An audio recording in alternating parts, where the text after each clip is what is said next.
अलैक्म। ये मुझे please confirm कर दें, आपको मेरी आवाज़ आ रही है और पीडीएफ आपको शो हो रहा है। मैसेज में मुझे कंफर्म कर दें।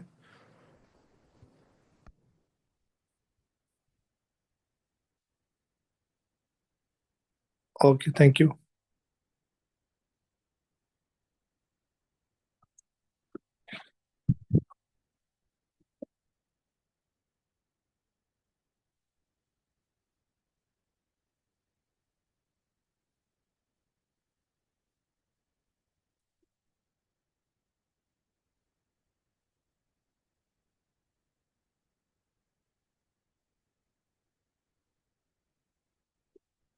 औज़ुबिल्लाहि मिनश शैतानिर रजीम, बिस्मिल्लाहिर रहमानिर रहीम। कुल हुवल्लाहु अहद, अल्लाहु समद, लम यलिद वलम यूलद वलम यकुल लहू कुफुवन अहद। जी, फर्स्ट ऑफ ऑल आप सबको बहुत वेलकम इस पहली क्लास के अंदर। और आज हम पढ़ेंगे सबसे important topic, development of public administration. ये पब्लिक एडमिनिस्ट्रेशन का पहला टॉपिक है। फॉर्चुनेटली लेकिन अनफॉर्चुनेटली कि थोड़ा सा ये बहुत इम्पोर्टेंट है और कुछ लेंथी भी है। तो इस टॉपिक को हमने डिवाइड किया है डेलिबरेटली दो लेक्चर्स के अंदर। या तो आप लोग एक लेक्चर पढ़ लें 4 घंटे का, वो डेफिनेटली आपकी किसी की भी हिम्मत नहीं हो सकती। तो इसलिए इसको मैंने दो लेक्चर्स में डिवाइड किया, तो मैं इसको हाफ में आज पढ़ा सकूंगा। मैं पूरी कोशिश करूंगा कि हाफ के अंदर मैं एक लेक्चर में आपको यानी हाफ पढ़ा सकूं। रीज़न ये है कि ये बहुत यानी इम्पॉर्टेंट है और एवोल्यूशन थोड़ा सा तो कुछ लेंथी है। और जब तक आपको पब्लिक एड के एवोल्यूशन की समझ नहीं आएगी, तब तक पब्लिक एड की डेफिनेशन की भी आपको समझ नहीं आएगी। तो इसलिए ये टॉपिक बड़ा इंपॉर्टेंट है। और इस तरह की कुछ 10-12 टॉपिक हैं जो हमें इसी लेंथ के साथ करने हैं। बाकी फिर इजी गोइंग है, कोई मसला नहीं, कॉन्सेप्ट आपका बन जाएगा, स्पीड अप भी हो जाएगा और विद इन अ मंथ और सो इसको हम कंप्लीट भी कर लेंगे।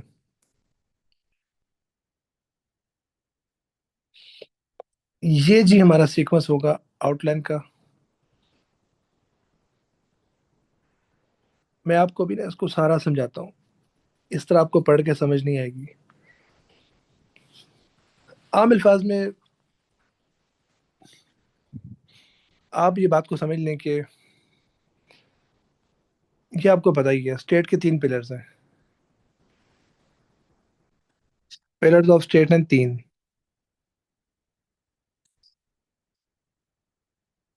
एक पिलर है आपका लेजिस्लेचर का, जो बनाता है लॉज। एक आपका पिलर है एग्जेक्टिव का।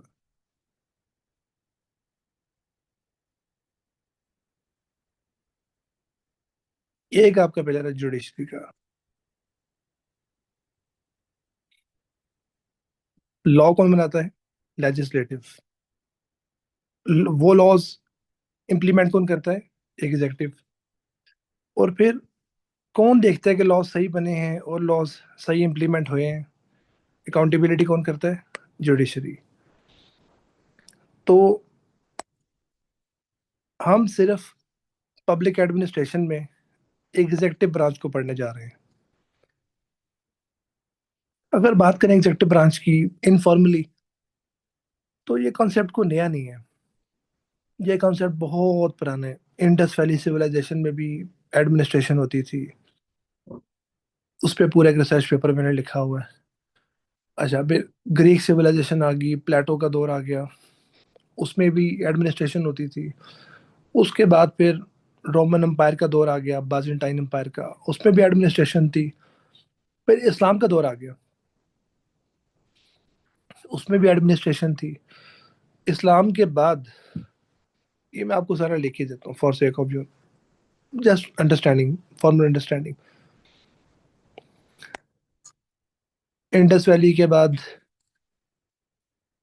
ग्रीक सिविलाइजेशन आ गई प्लेटो के दौर में। प्लेटो के बाद आ गई Roman empire.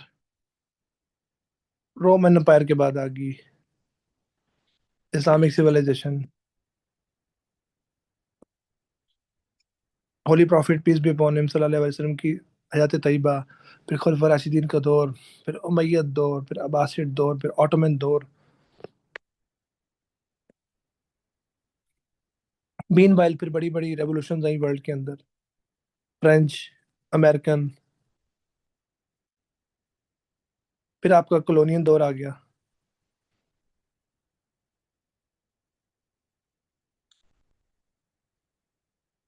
East India company का।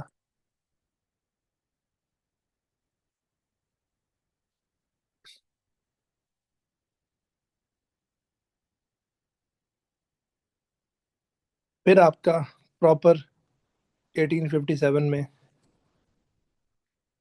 ब्रिटिश गवर्नमेंट का सेटअप आ गया। तो कहने का ये मकसद है कि गवर्नेंस या एडमिनिस्ट्रेशन, एडमिनिस्ट्रेशन इन पर्टिकुलर कोई नई चीज़ नहीं है, ये बहुत पुरानी चीज़ है।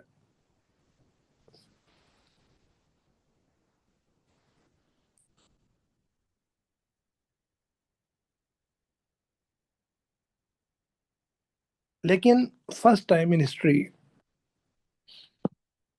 पब्लिक एडमिनिस्ट्रेशन की टर्म क्वाइन किसने की? पब्लिक एडमिनिस्ट्रेशन को बकायदा एक डिसिप्लिन किसने बना के दिया? बकायदा एक स्पेशलिस्ट फील्ड का नाम किसने दिया?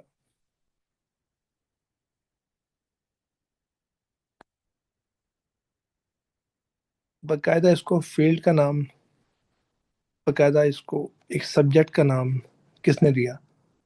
वो शख्स था वुडरो विल्सन।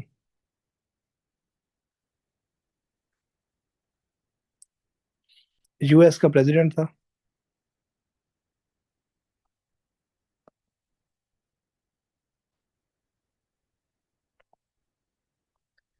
इस ये basically father of public administration है।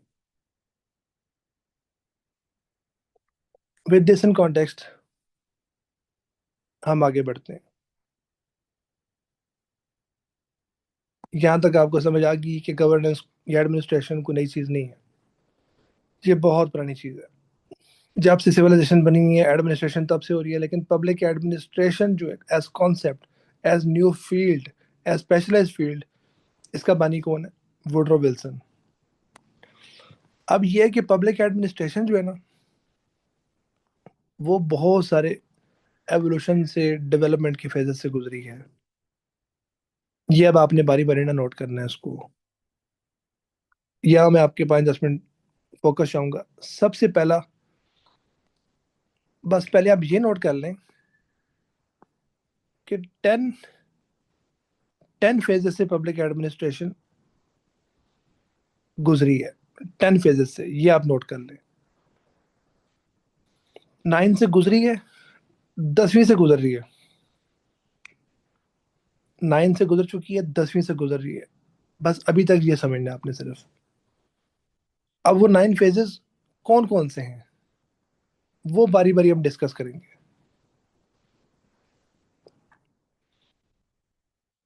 सबसे पहला हमारा फेज होता है, उसको हम कहते हैं द क्लासिकल फेज। ये 1880 से 1930 का फेज है, क्लासिकल फेज। इसके अंदर हमें ग्रेजुअली या sequentially in sequence 5 school of thought मिलते हैं। Number 1, the era of politics administration dichotomy, the age of scientific management. ये प्लीज नोट करते रहें आप सारे। The age of bureaucratic theory, the theory of administrative management, difference of private and public administration. Classical phase कहलाता है ये सारा। सबसे पहले क्या होता है, मैं आपको दोबारा रिपीट करता हूँ। क्लासिकल फेज है, उसके 5 सब फेजेस है, सब फेजेस है। पहला फेज सबसे कौन सा? धी ऑफ पॉलिटिक्स एडमिनिस्ट्रेशन डाइकॉटमी।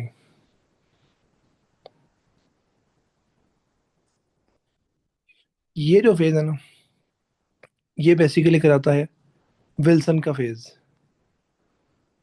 अभी सिर्फ आप आइडिया लें सिर्फ। विल्सन कहता है कि पॉलिटिक्स और एडमिनिस्ट्रेशन दोनों डिफरेंट फील्ड्स हैं, दोनों स्पेशलाइज्ड फील्ड्स हैं। पॉलिटिक्स का काम है वो पॉलिसी बनाता है, एडमिनिस्ट्रेशन का काम है वो पॉलिसी को इम्प्लीमेंट करता है। बस अभी तक इतना समझे आप। तो ये उसने डेफिनेशन दी बेसिकली कि पॉलिटिक्स एडमिनिस्ट्रेशन की डायकॉटमी है। डेफिनेशन तो पब्लिक एड की उसने दी है, वो बाद में पढ़ेंगे हम। लेकिन उसने कहा क्या इसके मतलब कि पॉलिटिक्स से जुदा है, ये दोनों स्ट्रीम जुदा है। पॉलिटिक्स अलग फील्ड है, एडमिनिस्ट्रेशन अलग फील्ड है। Politics means law making, administration means law implementing. तो ये कहलाती है politics administration dichotomy. Public ad बन गया सब्जेक्ट इस दौर में। फिर एक नया दौर आ जाता है टेलर का। टेलर कहता है कि जी ठीक है, पॉलिटिक्स एडमिनिस्ट्रेशन अलग अलग है भाई, लेकिन कुछ साइंटिफिक प्रिंसिपल्स भी हैं इसमें। अगर वो इनकॉर्पोरेट कर लिए जाएं, अप्लाई कर ली जाए, तो बड़ी ज़बरदस्त एफिशिएंसी हो सकती है एडमिनिस्ट्रेशन के अंदर। तो इसने साइंटिफिक प्रिंसिपल्स दी है। विल्सन ने क्या किया था शुरू में, पॉलिटिक्स से अलग कर दिया एडमिनिस्ट्रेशन को, एक अलग फील्ड कर दिया। अब आप कहते हो कि लेजिस्लेटिव, एग्जेक्टिव, जुडिशरी तीन पिलर पहले से थे, बिल्कुल थे। लेकिन जो एग्जेक्टिव पिलर है ना, वो हैविली इन्फ्लुएंस था पॉलिटिक्स से, यानी पॉलिटिकल पिलर उसको चलाता था बेसिकली। इसने बिल्कुल सेग्रीगेशन कर दी उसकी, जैसे इंडिपेंडेंस ऑफ जुडिशरी है ना, कि दोनों पिलर से बिल्कुल सेपरेट है। इसने दोनों पिलर से बिल्कुल सेपरेट कर दिया इसको, बिलखसूस लेजिस्लेटिव पिलर से बिल्कुल इसको ट्रूली सेपरेट कर दिया। तो टेलर ने कहा नहीं जी, सिर्फ डायकॉटमी ही काफ़ी नहीं है, इसके साइंटिफिक प्रिंसिपल्स भी कुछ होंगे जो मैं बताऊंगा, और उन प्रिंसिपल पे अगर अप्लाई किया जाए तो बड़ी ज़बरदस्त परफॉर्मेंस हो सकती है। फिर क्या हुआ, फिर ओवरऑल एक वर्ल्ड में इंडस्ट्रियल, सेकंड इंडस्ट्रियल रेवोल्यूशन वगैरह चलता रहा, और बड़ी डेवलपमेंट शुरू होगी वर्ल्ड के अंदर। तो मैक्स वेबर मैक्स वेबर, ये एक सोशियोलॉजिस्ट भी हैं और पब्लिक एड के बंदे हैं। ये कहते हैं साइंटिफिक मैनेजमेंट जो सी है ना, वो इतनी कंप्लीट थियरी नहीं है।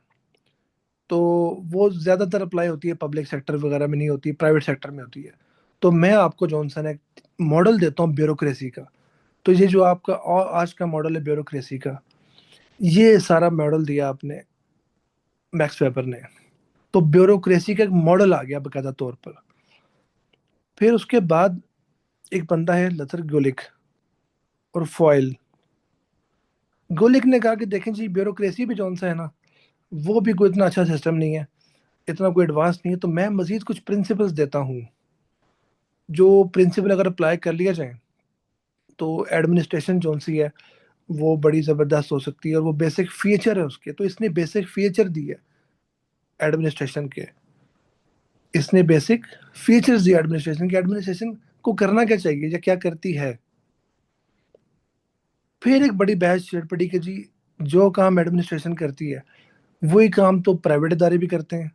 तो क्या फ़र्क हुआ, प्राइवेट एक कंपनी के अंदर या फैक्ट्री के अंदर, वहाँ भी बॉस है, वहाँ भी रूल्स रेगुलेशन है, वहाँ भी ह्यूमन रिसोर्स मैनेजमेंट है, वहाँ भी बजटिंग है।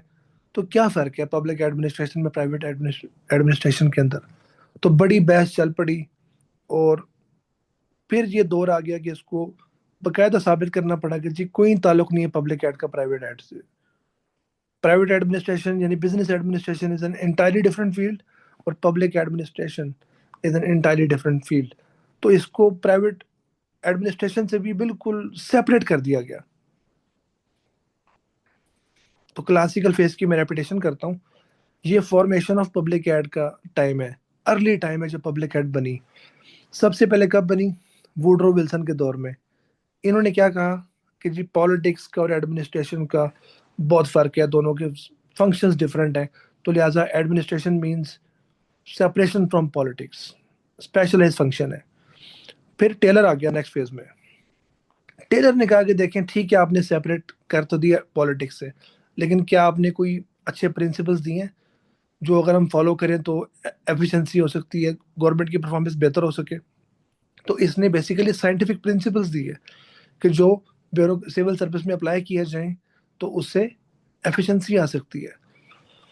फिर वेबर आ गया, उसने कहा देखें साइंटिफिक मैनेजमेंट के प्रिंसिपल ना कंप्लीट नहीं है, उसमें बड़े लूप होल्स हैं, और ज़्यादातर वो एक कंपनी छोटी मोटी फैक्ट्रियों की हद तक ठीक है, बड़ी गवर्नमेंट ऑर्गेनाइजेशन को वो नहीं चला नहीं सकते। तो नेक्स्ट फेज आ गया डेवलपमेंट का। वो मैक्स वेबर ने दिया कि ब्यूरोक्रेसी की थ्योरी दे दी, उसने पूरा ब्यूरोक्रेसी का मॉडल दिया कि गवर्नमेंट ऑफिस को कैसे चलाया जाए। फिर अगला दौर आ गया एडमिनिस्ट्रेटिव मैनेजमेंट का कि ब्यूरोक्रेसी भी फ्लॉप है। ये बस एक पैराडाइम है, लेकिन कुछ फंक्शंस हैं सिविल सर्विस के, कुछ फंक्शंस हैं ऑर्गेनाइजेशन के, वो उसको करने पड़ेंगे, तब जाके एफिशिएंसी आएगी। तो इसने मजीद सेट ऑफ प्रिंसिपल दे दिए। फिर नई बैच चल पड़ी कि जितनी बातें आपने पढ़ाई हैं हमें, कि जी बजटिंग होगी, स्टाफिंग होगी, ह्यूमन रिसोर्स मैनेजमेंट होगी, ये काम तो सारे का सारा फैक्ट्री के अंदर भी होता है। तो क्या फ़र्क है भाई ये पब्लिक एडमिनिस्ट्रेशन में और प्राइवेट एडमिनिस्ट्रेशन में? तो ये जंग शुरू होगी इनकी, और पब्लिक एड को अलग कर दिया गया प्राइवेट एडमिनिस्ट्रेशन से। तो ये अब आपने देखा किस तरह इसकी डेवलपमेंट हुई फेज वाइज। पहले इसको अलग किया गया पॉलिटिक्स से, फिर इसको साइंटिफिक प्रिंसिपल दिए गए, फिर इसको एक मॉडल दिया गया ब्यूरोक्रेसी का, फिर मजीद उस मॉडल को डेवलप किया गया, मजीद फंक्शंस बताया गया कि क्या होने चाहिए सिविल सर्विसेज के और मैनेजमेंट वगैरह के। फिर कहा कि जी इसको अलग किया जाए बिल्कुल प्राइवेट एड से भी। तो that was the classical phase. फिर क्लासिकल फेज के रिएक्शन में एक नया स्कूल ऑफ थॉट बनता है, उसको हम कहते हैं न्यू क्लासिकल फेज या ह्यूमन रिलेशंस फेज।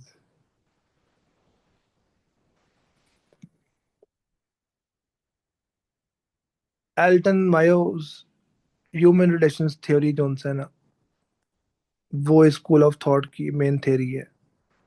वो कहता है कि देखें, आपने क्लासिकल फेज के अंदर सारे प्रिंसिपल दे दिए, एक मैकेनिकल अप्रोच आपकी आ गई, एक साइंटिफिक अप्रोच के पीछे पड़ गए आप लोग सारे, कि किस तरीके से हम एफिशिएंसी हासिल कर सकते हैं, किस तरीके से हम परफॉर्मेंस अच्छी दे सकते हैं गवर्नेंस वाले।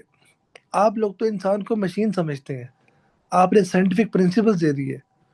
तो उसने कहा ये प्रिंसिपल्स इंपॉर्टेंट नहीं है, इंपॉर्टेंट क्या है? Human relations. वो कहता है कि सारा जो सिस्टम है ब्यूरोक्रेसी का, सिविल सर्विस का, वो तो चलाते हैं लोग, पीपल।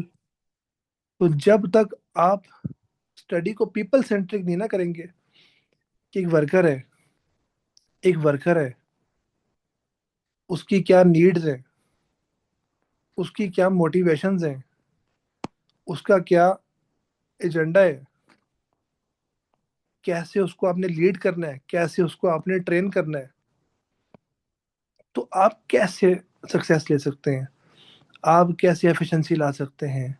वो कहता है पॉसिबल ही नहीं है जब तक आप लोगों के बारे में नहीं जानेंगे। तो ये स्ट्रक्चर्स वगैरह से और साइंटिफिक प्रिंसिपल से बाहर निकले, और वर्कर के ऊपर गौर करें कि उसकी क्या नीड है, उसकी फंक्शनिंग कैसे हो सकती है, उसको मोटिवेट कैसे किया जा सकता है। उसने परफॉर्म करना है भाई, अगर वर्कर परफॉर्म नहीं करेगा civil service fail, organization fail. तो ये था न्यू क्लासिकल या ह्यूमन रिलेशंस फेज। फिर तीसरा फेज आता है 1950s और 1960s के अंदर, वो है जी एडमिनिस्ट्रेटिव बिहेवियर फेज। वो कहता है कि जी ना ये लोग ठीक हैं, ना ये ठीक है, ठीक मैं हूँ। रीजन क्या कहता है वो कहता है कि जी एडमिनिस्ट्रेशन जो है ना, ना तो वो ये साइंटिफिक प्रिंसिपल्स है, और ना ही ह्यूमन रिलेशंस है। वो कहता है एडमिनिस्ट्रेशन है जी बहुत रेशनल डिसीजन मेकिंग। हर चीज ना डिसीजन मेकिंग के ऊपर है, हर फैसला गवर्नमेंट का डिसीजन मेकिंग के ऊपर है। तो डिसीजन मेकिंग का इसने आर्ट्स बताया है कि किस तरीके से गवर्नमेंट जो है वो चलती है डिसीजन मेकिंग के ऊपर। ना तो वो प्रिंसिपल्स है, ना वो ह्यूमन रिलेशंस है, वो रेशनल डिसीजन मेकिंग है, कि किस तरह डिसीजन मेकिंग करती है ऑर्गेनाइजेशन, तो वो सक्सेस हासिल करती है।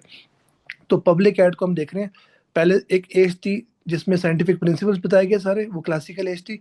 दूसरे में कहा गया कि आप मशीन की तरह ट्रीट ना करें पब्लिक एडमिनिस्ट्रेशन को, ना इसके बंदों को, ना इसके सिविल सर्वेंट्स को, आप ह्यूमन एस्पेक्ट लाएं। आप देखें कि किस तरीके से एक वर्कर है, उसको मोटिवेशन चाहिए, उसको लीड कैसे करना है, उससे काम कैसे लेना है। फिर उसने प्रिंसिपल दिया रेशनल डिसीजन मेकिंग का, साइमन ने। इसने कहा कि जी एडमिनिस्ट्रेटिव बिहेवियर थ्योरी दी अपनी कि जी रेशनल डिसीजन मेकिंग जो सी है ना, अगर वो डिसीजन मेकिंग सही होगी तो इट मीन्स आपकी एडमिनिस्ट्रेशन तगड़ी होगी। तो इसने बेसिकली नया एक एवोल्यूशन में डेवलपमेंट कर दी एक। फिर नेक्स्ट आ गया पोस्ट बिहेवियरल फेज या स्ट्रक्चरल फेज। इसमें है सिस्टम्स थ्योरी है, ये इसकी लीडिंग थ्योरी है बेसिकली। अब ये क्या कहते हैं, ये कहते हैं कि जी एडमिनिस्ट्रेशन ना तो साइंटिफिक प्रिंसिपल्स के ऊपर है, ना तो ये बिहेवियरल अप्रोच है, और ना ही ये रेशनल डिसीजन मेकिंग की बात है।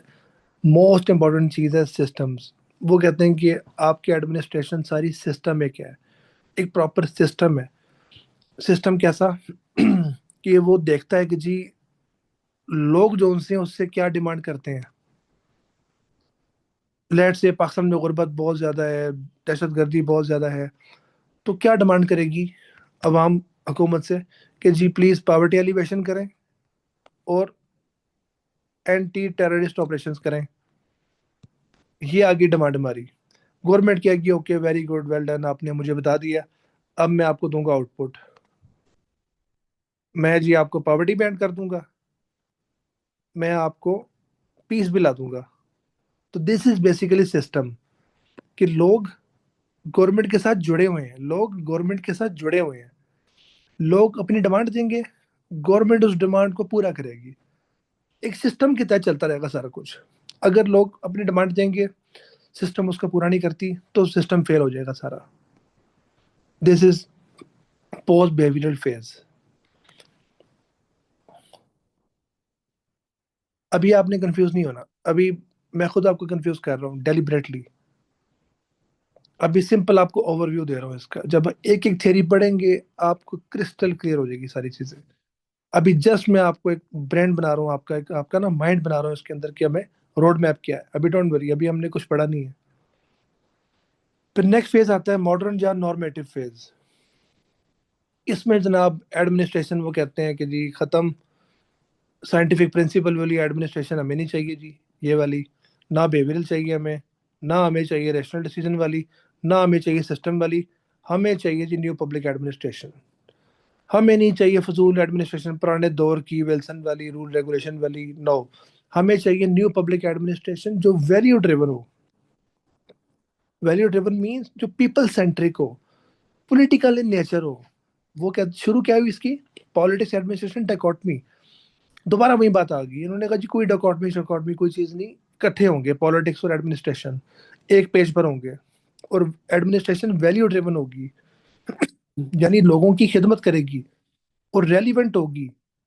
रेलिवेंट से मुराद जितने भी मॉडर्न चैलेंजेस हैं उसको एड्रेस करेगी, पॉवर्टी को, इन्फ्लेशन को, अंडर डेवलपमेंट को, इनक्वालिटी को, डिस्पैरिटी को, लॉ एंड ऑर्डर के मसाइल को। ना कि सिंपल बैठ के रूल रेगुलेशन अप्लाई करेगी। There should be new public administration, नई एडमिनिस्ट्रेशन होगी जो कि आज के दौर में रेलिवेंट होगी, आज के दौर में लोगों की खिदमत वैल्यू ड्रिवन होगी।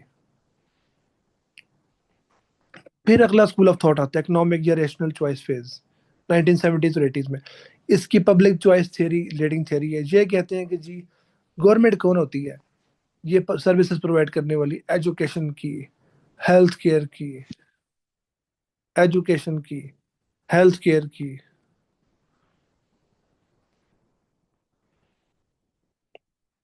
और मिलती जुलती सकाफत की। गवर्नमेंट कौन होती है, प्राइवेटाइज करें इन चीज़ों को। टेलीकम्युनिकेशन में, कम्युनिकेशन एंड वर्क्स में गवर्नमेंट कौन होती है। तो there should be competition, private sector के साथ गवर्नमेंट compete करे, लोगों की मर्जी होगी। स्कूल एजुकेशन गवर्नमेंट से हासिल करें या प्राइवेट से हासिल करें, हेल्थ प्राइवेट से हासिल करें या गवर्नमेंट से हासिल करें। टेलीकम्युनिकेशन आपकी, आपके जो एरोप्लेन वगैरह, आपकी एयरलाइंस वगैरह हैं, गवर्नमेंट की, लोगों की मर्जी है, पीआईए में जाए या कतर एयरवेज में जाए। तो public choice, that is the choice of the people. तो लिहाजा प्राइवेटाइज करें चीज़ों को आप, let people compete, let government and people compete, और कंज्यूमर जो उनसे वो खुश हो, ताकि चीज़ों में मोनोपली गवर्नमेंट की ख़त्म हो। तो ये बेसिकली एंटी गवर्नमेंट है, एंटी मोनोपली एक सेटअप आ गया, एक न्यू स्कूल ऑफ थॉट आ गया जो पब्लिक एड से आगे निकल गया। और बेसिकली ये सर्विसेज के अंदर ना, सर्विसेज के अंदर ये प्राइवेटाइजेशन में चला गया in terms of service delivery. फिर अगला फेज आता है न्यू पब्लिक मैनेजमेंट का फेज। क्रिस्टोफर हुड ने ये कॉन्सेप्ट दिया 1980s और 90s में। न्यू पब्लिक मैनेजमेंट कहता है कि देखें जी, ट्रेडिशनल ब्यूरोक्रेसी जो सी है ना, वो तबाह हो चुकी है, लेकिन उसमें कुछ अच्छाइयाँ भी हैं। उसके अंदर डिसिप्लिन होता है, रूल रेगुलेशन होते हैं। ट्रेडिशनल पब्लिक एड की अच्छाइयों को प्लस कर दें प्राइवेट एडमिनिस्ट्रेशन के साथ, इसकी अच्छाइयाँ और इसकी अच्छाइयाँ इज इक्वल टू एमपीएम। यानी पब्लिक सेक्टर जो आपके पब्लिक एडमिनिस्ट्रेशन ट्रेडिशनल है, उसके रूल रेगुलेशन वगैरह को, अच्छी बातों को, हायरार्की वगैरह को सामने रखें, और प्राइवेट एडमिनिस्ट्रेशन के जो गोल्डन प्रिंसिपल्स हैं, एफिशिएंसी, एक्विटी, गुड परफॉर्मेंस और मार्केट बेस्ड प्लानिंग, उन तमाम चीज़ों को आप कर लें इकट्ठा। ह्यूमन रिसोर्स मैनेजमेंट है इसकी, है बहुत एडवांस सिस्टम होता है इसका। इंसेंटिव बेस्ड सैलरीज होती हैं, एडवांस एक किस्म की स्पेशलाइज्ड गवर्नेंस होती है ये। प्राइवेट सेक्टर में तो सर्वाइव ही नहीं कर सकता बंदा जब तक उसकी कमांड ना हो। आईटी का बंदा है तो आईटी फर्म में चलेगा, तगड़ा इकोनॉमिस्ट है तो किसी इकोनॉमिक कंसल्टेंसी में चलेगा, तगड़ा इंजीनियर है तो इंजीनियरिंग की फर्म में चलेगा। सिफारशी कल्चर बहुत टफ होता है पब्लिक, ये प्राइवेट एड के अंदर, बिजनेस एड के अंदर। तो वो कहता है इस किस्म की मेरिट वाली चीज़ें और एफिशिएंसी वाली स्पेशलाइज चीज़ें, जितनी भी अच्छाई है ना पब्लिक ये प्राइवेट एड की, वो उठा लें और उसको हम अप्लाई कर दें पब्लिक एड के अंदर। तो दोनों की, बिजनेस एड की और पब्लिक एड की चीज़ों को मिला लें, तो बन जाता है न्यू पब्लिक मैनेजमेंट। फिर हमारा नेक्स्ट फेज आता है गवर्नेंस फेज। इसमें आती है गवर्नेंस थियरी। इसमें कहते हैं कि जी आप सब तो गलत हैं भाई, ट्रेडिशनल वाले भी, रेशनल वाले भी, ये भी, ये भी, ये भी, ये आप सब गलत हो। आप तो सिर्फ बात कर रहे हो एडमिनिस्ट्रेशन की। कहते हैं एडमिनिस्ट्रेशन चल ही नहीं सकती अगर प्राइवेट सेक्टर उसके साथ ना कोऑपरेट करे, अगर उसके साथ सिविल सोसाइटी ना हो, तो वो सक्सेस ही नहीं कर सकता। Without support of the people, without support of private sector, without support of civil society, आप ग्रो ही नहीं कर सकते। तो that is meant by governance. Governance means administration plus private sector plus civil society, ये तीनों मिल जाएं इकट्ठे, एक पेज पर हो जाएं, और फिर स्टेट की पॉलिसी को इम्प्लीमेंट करें मिलकर थ्रू पब्लिक प्राइवेट पार्टनरशिप। तो ये एक नया फेज आ गया। फिर आ गया जी एक और फेज, नेक्स्ट उसका गवर्नेंस का भी अगला फेज आ गया 2000 साल के बाद, सॉरी 2000 ईयर के बाद, ये आफ्टर 2000 फेज है। The Inception of new public service, ये पोस्ट मॉडर्न फेज या सिटीजन सेंट्रिक फेज है। The Inception of new public service, ये कॉन्सेप्ट दिया रॉबर्ट डेन हार्ट ने। अभी नाम ना लिखें, ये सारी हम पढ़ेंगे आगे। रॉबर्ट डेन हार्ट कहता है कि जी न्यू पब्लिक सर्विस यानी आप जो उनसे है ना, फना हो जाए लोगों की खिदमत के अंदर, लोगों को आप डिग्निटी दें, रिस्पेक्ट दें, और दिन रात उनके लिए आप खिदमत करें, उनकी सर्विस करें। वो कहता है कि सिविल सर्विस या administration means service, not steering. ना उनको चलाए, नहीं लोगों को, उनकी खिदमत करें। तो बेसिकली ये खिदमत खलक वाला एक मॉडल है कि जी आपने किस तरह लोगों को सर्व करना है, किस तरह लोगों की खिदमत करनी है आपने। ये बिल्कुल एक जदीद मॉडल है 2000 के बाद। अब जॉनसन है 2010 के बाद एक नया फेज आ गया है, डिजिटल एरा फेज। यानी आपको दफ्तरों में सरकारी जाना ही नहीं पड़े, आपने प्रॉपर्टी की रजिस्ट्री करानी है, ओके, आपको सब रजिस्ट्रार के पास ना जाना पड़े। आप वहीं पर कनाडा के मॉडल पर कंप्यूटर में एंट्री करें, अपना आईडी कार्ड नंबर डालें, चालान बनेगा, पैसे कटेंगे आपके कार्ड से, उधर ही प्रॉपर्टी आपके नाम पर रजिस्टर्ड। नंबर एक। अगर आपने इंतकाल कराना है, पटवारी के पास मत जाएं, वहीं से बैठ कर आप प्रॉपर्टी की अपनी डिटेल सारी डालेंगे, उधर से ट्रांसफर हो जाएगी घर बैठे बैठे आपकी। That is modern digital era phase, या modern age of digital governance के को आपको अब इसकी मिसाल देता हूँ। मेरी सिस्टर होती हैं कनाडा में, तो उनसे गुफ्तगू मैंने की। मैंने कहा जी आप ये बताओ उधर गवर्नेंस कैसे काम करती है। मैंने कहा यार मेरे घर का मीटर जल गया था, वो मुझे ठीक कराने में कोई 40 एक दिन लग गए थे उसको ठीक कराने में। तो कहती हैं अच्छा ये बात है, मैं बताती हूँ। मैंने उधर सिंपल हमारा ये ट्रांसफार्मर खराब हो गया था। सुबह 8 बजे मैंने ईमेल डाली काउंसिल को, ओंटारियो की काउंसिल को। कहते हैं पूरे 10:30 बजे बाहर ट्रक वगैरह खड़े थे और उन्होंने फिट करके उसको ओके की रिपोर्ट की और ईमेल की कि माजरत हम 2 घंटे बाद आए, हमारा टाइम इतना लगता था। और माजरत करके वो गए और काम पूरा किया उन्होंने। तो दिस इज डिजिटल गवर्नेंस। ये पुराने नोटिंग ड्राफ्टिंग लेटर हाथों से लिखना खत्म अब। डिजिटल गवर्नेंस कहता है सारी कंप्यूटर बेस्ड गवर्नेंस होगी, सारे फैसले कंप्यूटर के ऊपर होंगे, तो तमाम ऑपरेशंस गवर्नमेंट के कंप्यूटर के ऊपर होंगे। तो अब हम ये पढ़ते हैं जी आउटलाइन। अब आप आउटलाइन नोट कर लें। सबसे पहले क्या था, क्लासिकल फेज, जिसमें हमने पढ़ा era of politics administration dichotomy, age of scientific management, age of bureaucratic theory, the theory of administrative management, difference of private and public administration. फिर हमने पढ़ा रिएक्शन ह्यूमनिस्ट का, ह्यूमन रिलेशंस फेज आया इसमें, Elton Mayo की theory इसमें आई। फिर हमने बात की बिहेवियरल फेज की, the administrative behaviour theory, irrational decision making की बात हुई। फिर हमने बात की उसकी पोस्ट बिहेवियरल फेज की, स्ट्रक्चरल फेज की, द सिस्टम्स थियरी की। फिर न्यू पब्लिक एडमिनिस्ट्रेशन की बात की, the economic rational choice phase की बात की हमने। फिर हमने न्यू पब्लिक मैनेजमेंट फेज की बात की। फिर हमने गवर्नेंस फेज की बात की। फिर हमने पोस्ट मॉडर्निस्ट फेज यानी the Inception of new public service की बात की। फिर हमने बात की डिजिटल एरा गवर्नेंस की। अब हम पढ़ेंगे इन डिटेल क्लासिकल फेज को। अभी तक आपको कोई समझ नहीं लगी होगी, अभी सवाल जवाब ना कीजिएगा प्लीज, ये एंड पर होंगे। ये हम एंड पे सवाल जवाब करेंगे। अभी आपको कोई चीज समझ आई है तो अच्छी बात है, नहीं आई तो उससे भी अच्छी बात है, क्योंकि अब हम समझेंगे प्रॉपर। अब आप लिखना शुरू कर दें the classical phase.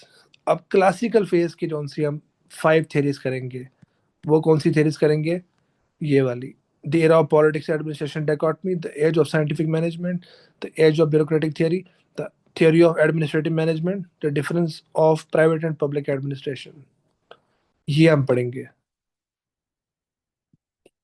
Era of politics administration dichotomy, इस शख्स की तस्वीर देखिए कौन है। ये वुडरो विल्सन है, अमेरिका का प्रेसिडेंट, जिसने लीग ऑफ नेशंस बनाई थी, जो बुरी तरह फेल हो गई थी।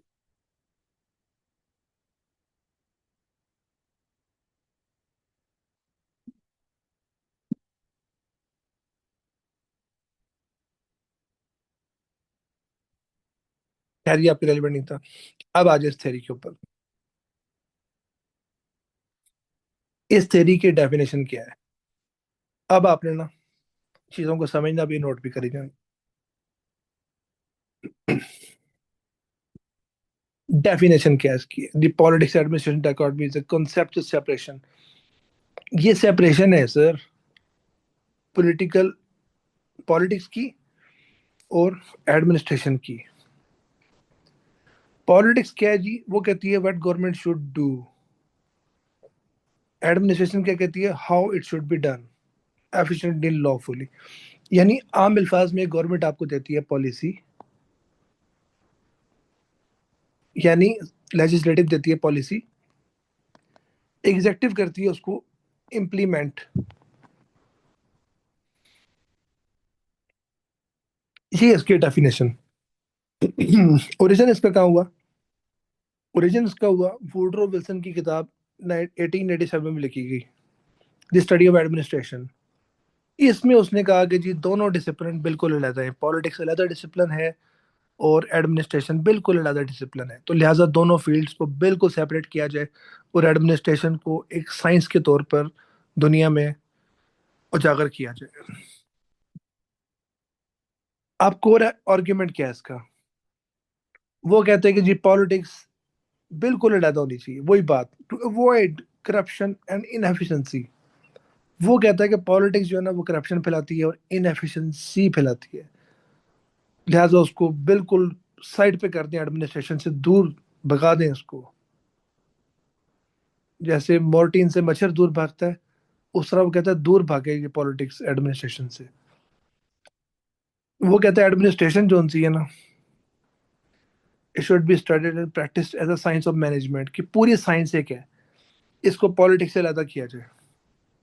अब की थिंकर कौन कौन से स्कूल ऑफ थॉट के, मेन तो आपको मैंने बताया वुडरो विल्सन है, लेकिन इसकी थॉट को फिर वुडरो विल्सन की डेवलप किसने किया?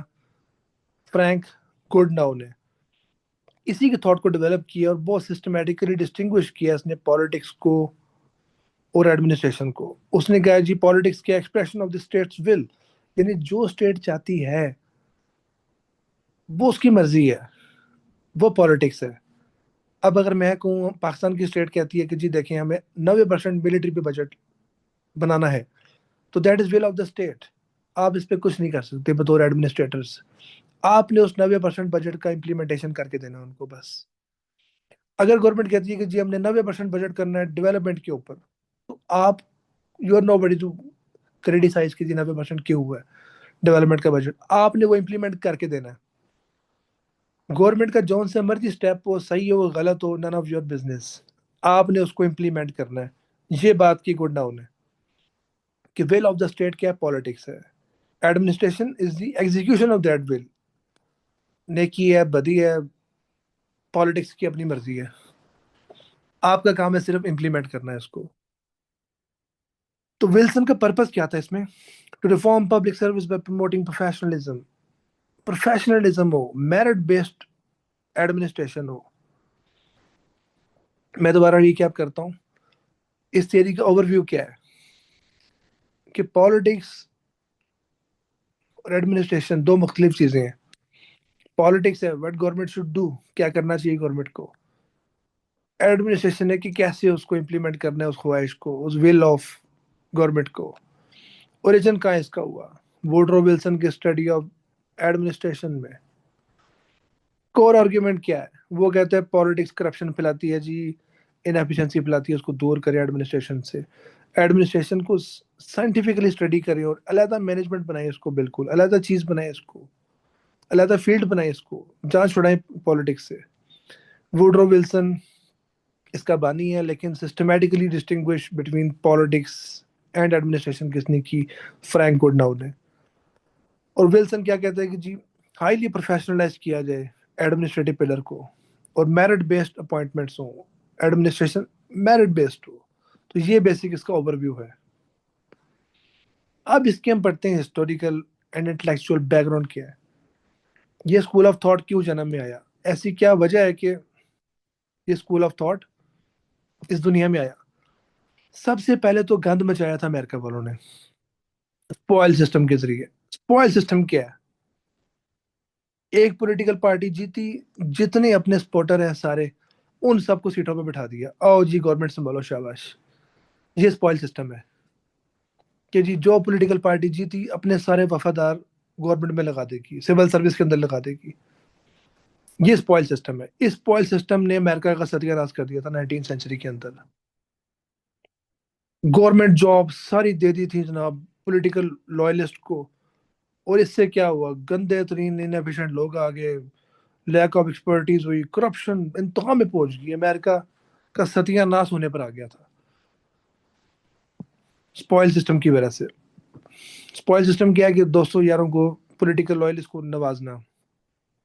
फिर इसी रिएक्शन में फिर अमेरिका के अंदर ना पढ़े लिखे लोग सारे इकट्ठे हो गए, उन्होंने कहा ये क्या मजाक बना हुआ है, अमेरिका हमने इसलिए आजाद करवाया था, वॉशिंगटन ने ये सोच के आजाद करवाया था उसको, थॉमस जेफरसन ने ये सोच के कॉन्स्टिट्यूशन बनाया था उसका। तो सारे सीधे हो गए ये लोग फिर, इसको बोलते हैं प्रोग्रेसिव रिफॉर्म मूवमेंट। सारे सीधे हो गए, उन्होंने कहा नहीं यार इसको इस तरह नहीं होना चाहिए। विल्सन ने फिर इस पूरी मूवमेंट को चलाया, उसने कहा जी डायकॉटमी होनी चाहिए, पॉलिटिक्स को अलहदा करें, ये करप्ट करती है, हमें चाहिए प्योरीफाई करें पॉलिटिक्स को, पॉलिटिक्स को हम बेहतर करें, साइड पे करें इसको हम, और प्रोफेशनलाइज करें हम सिविल सर्विस को। और ये रिफॉर्म मूवमेंट थी, उन्होंने कहा जी एडमिनिस्ट्रेशन जोन सी है ना, पार्टी कंट्रोल से 100 कदम दूर रहे। जो सी मर्जी पार्टी जीते, एडमिनिस्ट्रेशन शुड बी न्यूट्रल, ये बिल्कुल साइड पे रहे, ये किसी पार्टी का हिस्सा ना बने।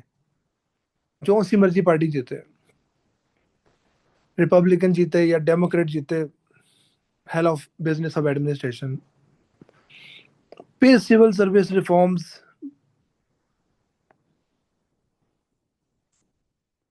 पेंडल्टन एक्ट 1883 आ गया। इसमें ये अब सवाल पैदा हुआ रिफॉर्म मूवमेंट के अंदर कि ठीक है जी, मेरिट बेस्ड आ जाएंगे लोग सारे, तो मेरिट कैसे होगा? मेरिट होगा जी इम्तिहान देकर। जो आज का आपका सीएसएस है, जो आपका आज का पीएमएस है, ये आया इस एक्ट के तहत। उन्होंने कहा ठीक है, जो जितना तगड़ा है वो कप ले जाए हमसे, जो जितना लायक है वो इम्तिहान दिए और आ जाए कंपटीशन के अंदर। कंपेटिटिव एग्जामिनेशन पहली बार शुरू हुए यूएस के अंदर आपके। आगे फिर ब्रिटिश गवर्नमेंट ने इस पे ये आईसीएस वगैरह शुरू किया। ये बेसिकली सारा कॉन्सेप्ट यहाँ से आया। उससे पहले तो बस अपॉइंटमेंट होती थी ना, जिसका दिल किया लगा दिया ईस्ट इंडिया कंपनी के बंदे को, या ब्रिटिश गवर्नमेंट का जिसको दिल किया लगा दिया। ये सिविल सर्विस का कॉन्सेप्ट पहली बार इसमें आया था, जिसमें कंपेटिटिव एग्जाम होंगे। और इसने चीज कहाँ से सीखी विल्सन ने? अब आप लोग कहते होंगे स्पॉइल सिस्टम के खिलाफ था, ओके फाइन, प्रोग्रेसिव मूवमेंट का ये हेड था, fine, civil service reforms act इसने बड़ी अच्छी तरह सारा पढ़ा पढ़ा सब कुछ। ये इम्प्रेस कहाँ से हुआ था? ये इम्प्रेस हुआ था जर्मनी से और फ्रांस से। उनके एडमिनिस्ट्रेटिव आइडियाज ना फिर काफी बेहतर थे, उधर मेरिट था उस दौर में। पर्टिकुलरली लॉरेंस वॉन स्टेन, ये जर्मनी का बड़ा एक एडमिनिस्ट्रेटिव साइंसेस का एक्सपर्ट था। तो यानी गवर्नेंस के एक्सपर्ट थे उस दौर में, ऑल दो अलग नहीं हुई साइंसेस, लेकिन इसके आइडियाज बड़े जबरदस्त थे। स्टैट्समैनशिफ्ट यानी साइंस ऑफ द स्टेट, ये इसने कॉन्सेप्ट एक बार दिया था कि यार जो स्टेट चलानी है ना, इसके पीछे को साइंटिफिक प्रिंसिपल्स होंगे। ये कॉन्टेम्पररी थे सारे उसके, वुडरो विल्सन के। तो ये इम्प्रेस हुआ जर्मनी से, तो वहां से इसने जो सा है ना, इस आइडिया को अडॉप्ट किया। ये इसने ब्रिटिश सिविल सर्विस मॉडल भी पढ़ा था, वो भी इसको अच्छा लगा था ईस्ट इंडिया कंपनी का। वो भी इसने कहा ठीक है, नॉट बैड। तो उनको सामने रख के इसने अपनी ये पॉलिटिकल फिलोसफी दी थी, सॉरी अपनी ये एडमिनिस्ट्रेटिव फिलोसफी दी थी। तो समरी क्या इस कॉन्टेक्स्ट की? The dichotomy was a reformist and scientific response to political corruption, and a scholarly attempt to define administration as a neutral, efficient profession distinct from partisan politics। ये main चीज है कि loyalty, partisan politics इससे दूर हो, administration इससे पाक हो। एक नई एडमिनिस्ट्रेटिव फील्ड है जो पॉलिटिक्स से बिल्कुल अलग हो। तो ये इसका हिस्टोरिकल इंटेलेक्चुअल बैकग्राउंड है। ये दोबारा मैं रिपीट करता हूँ, स्पॉइल सिस्टम ने सत्यानाश कर दिया था सारा यूएस का। करप्शन की वजह से सारे सियासी वर्करों ने अंधेर नगरी गदर मचा दिया था सारा। प्रोग्रेसिव रिफॉर्म मूवमेंट आ गई कि बस करें जी, अमेरिका को जो आज़ाद हुआ था आज़ाद हो रहे हैं, इसको आप, इसको दोबारा आप करप्शन वगैरह पे ना लगा दें। तो प्योरीफाई करें इसको पॉलिटिक्स से, पाक करें इसको पॉलिटिक्स से। फिर रिफॉर्म्स एक्ट आ गया, पेंडल्टन एक्ट। इसमें यह है कि जी कंपेटिटिव एग्जाम का कॉन्सेप्ट आ गया था उस दौर में। फिर जर्मन एडमिनिस्ट्रेटर से और फ्रेंच एडमिनिस्ट्रेटर से और ब्रिटिश एडमिनिस्ट्रेटर से इम्प्रेस हुआ था ये, क्योंकि कदरे मेरिट था इनमें फिर भी, बिलखसूस जर्मनी के अंदर और ब्रिटेन के अंदर अच्छा खासा मेरिट फिर भी था।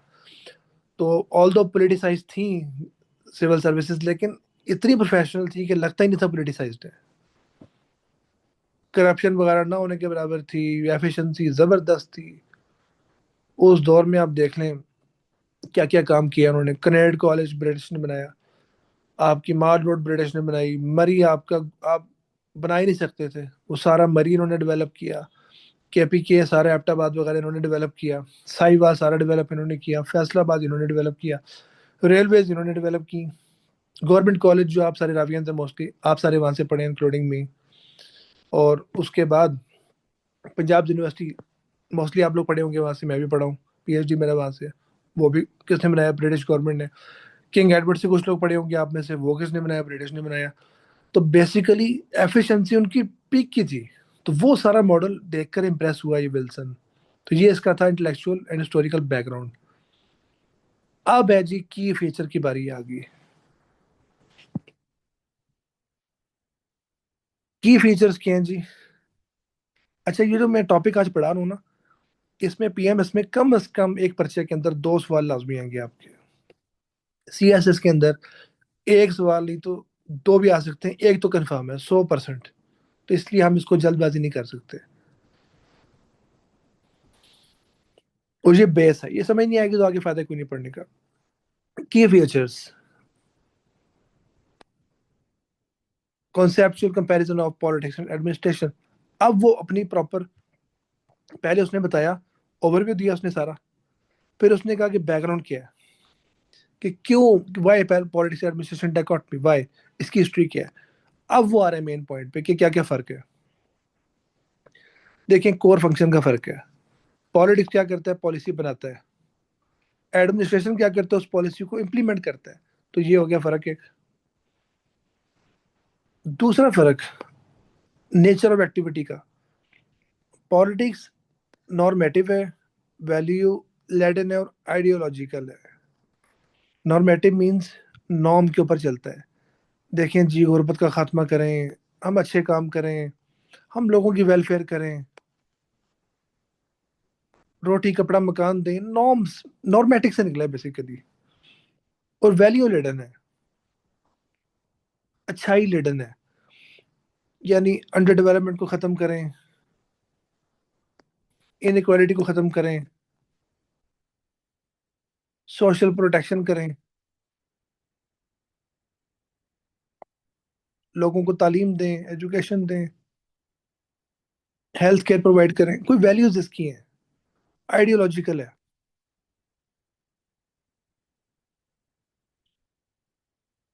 आइडियोलॉजिकल है, कोई आइडियोलॉजी इसकी है। ये डेमोक्रेटिक भी हो सकती है, ये फाशिस्ट भी हो सकती है, ये प्रेसिडेंशियल भी हो सकती है, ये पार्लियामेंट्री भी हो सकती है, वगैरह वगैरह। एडमिनिस्ट्रेशन बड़ी डिफरेंट है। वो टेक्निकल है, टू द पॉइंट है, फैक्चुअल है, प्रोसीजरल है। उसको कोई गरज नहीं है जी कि क्या नॉर्म होती है, क्या वैल्यू होती है, क्या आइडियोलॉजी होती है। जो उसको हुक्म मिला उसने कहना है यस सर, उसने इम्प्लीमेंट कर डालना है। टेक्निकलिटीज को देखना है उसने। ओके, आपने स्कूल बनाना है, स्कूल आपको चाहिए, एजुकेशन बेहतर करनी है, फाइन। वो टेक्निकली आपको फिजिबिलिटी रिपोर्ट बनाकर उसको इम्प्लीमेंट करके आपको हैंड ओवर कर देगा। That is his work.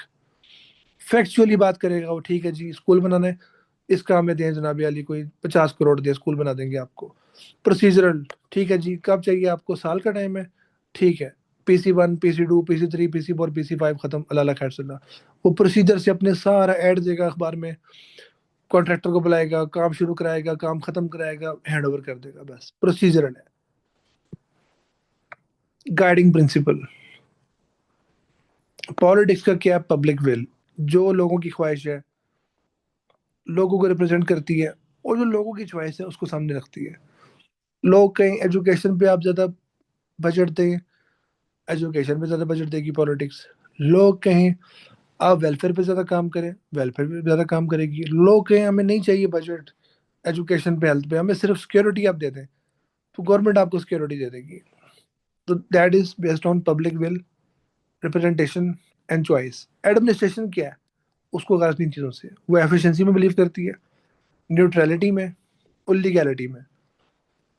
उसके लिए लोग, हुकूमत, सब न्यूट्रल, सब बराबर है। जौन सी मर्जी गवर्नमेंट है, जौन सा मर्जी हो, उन्होंने बस देखना काम लीगली कैसे होगा और एफिशिएंटली कैसे होगा। फिर अकाउंटेबिलिटी, पॉलिटिक्स या पॉलिटिशियन अकाउंटेबल है अपने लोगों को, यानी पार्लियामेंट को और लोगों को, पीपल को। ब्यूरोक्रेसी जो है ना, एडमिनिस्ट्रेशन, वो अकाउंटेबल है पॉलिटिक्स को। मतलब पॉलिटिक्स को अकाउंटेबल जरूर है। ये विल्सन ने कहा है कि ये नहीं हो सकता अकाउंटेबिलिटी की ना हो, यानी पार्लियामेंट को वो जवाबदेह है, अब ये तो नहीं है ना बिल्कुल ही सेपरेट होगी, जवाब ही ना दे, जो पॉलिसी उसने इम्प्लीमेंट करने को पॉलिटिक्स ने वो इम्प्लीमेंट ही ना करे। ऐसा तो नहीं हो सकता।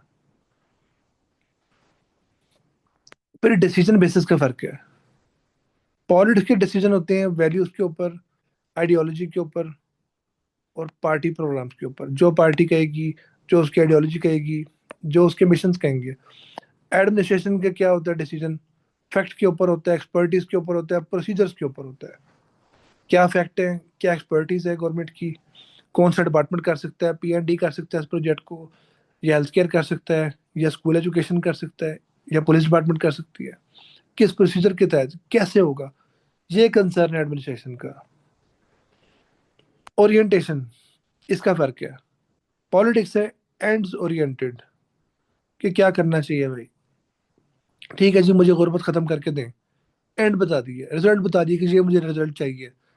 एडमिनिस्ट्रेशन कहेगा अच्छा पॉवर्टी खत्म कैसे करनी है, ठीक है मुझे इतना बजट दें, ये प्रिंसिपल है, एहसास किफ़ालत प्रोग्राम चलाएं, नेगेबान प्रोजेक्ट चलाएं, अपनी छत अपना घर प्रोजेक्ट चलाएं, तो फिर हम करेंगे उसको। तो वो मीन्स है, वो तरीकाकार बताएगी कि किस तरह हमने वो एंड अचीव करना है।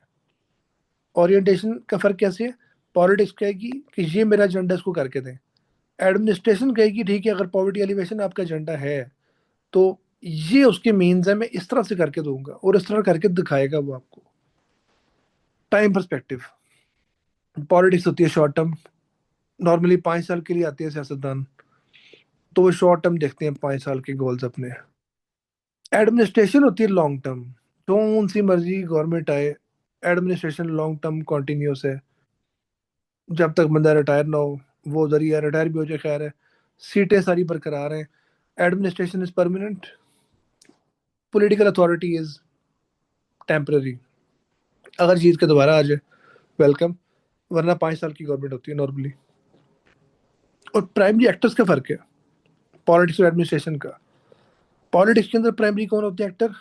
Politicians, ministers, legislature. पॉलिटिशियन कौन होंगे? जो ना तो MP MNA ना वजीर। मिनिस्टर कौन से हैं? जो MPs हो या MNA हो, लेकिन उनको वजारत मिली हो। लेजिस्लेचर कौन है? वो MNA MP है जिनके पास वजारत नहीं है। एडमिनिस्ट्रेशन में कौन है? सिविल सर्वेंट्स और एडमिनिस्ट्रेटर्स हैं। Very simple.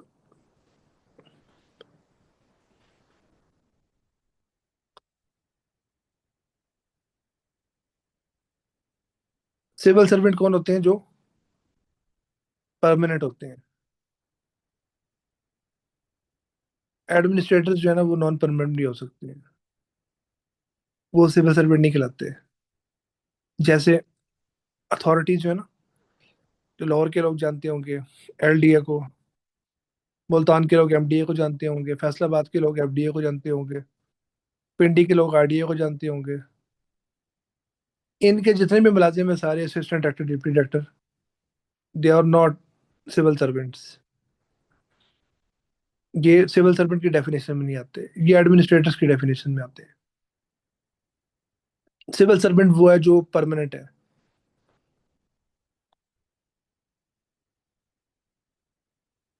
और किसी अथॉरिटी में ना आता हो, जो प्योरली गवर्नमेंट सेक्रेटेरिएट के अंदर आता हो। तो ये सटल तक थोड़ा फर्क है।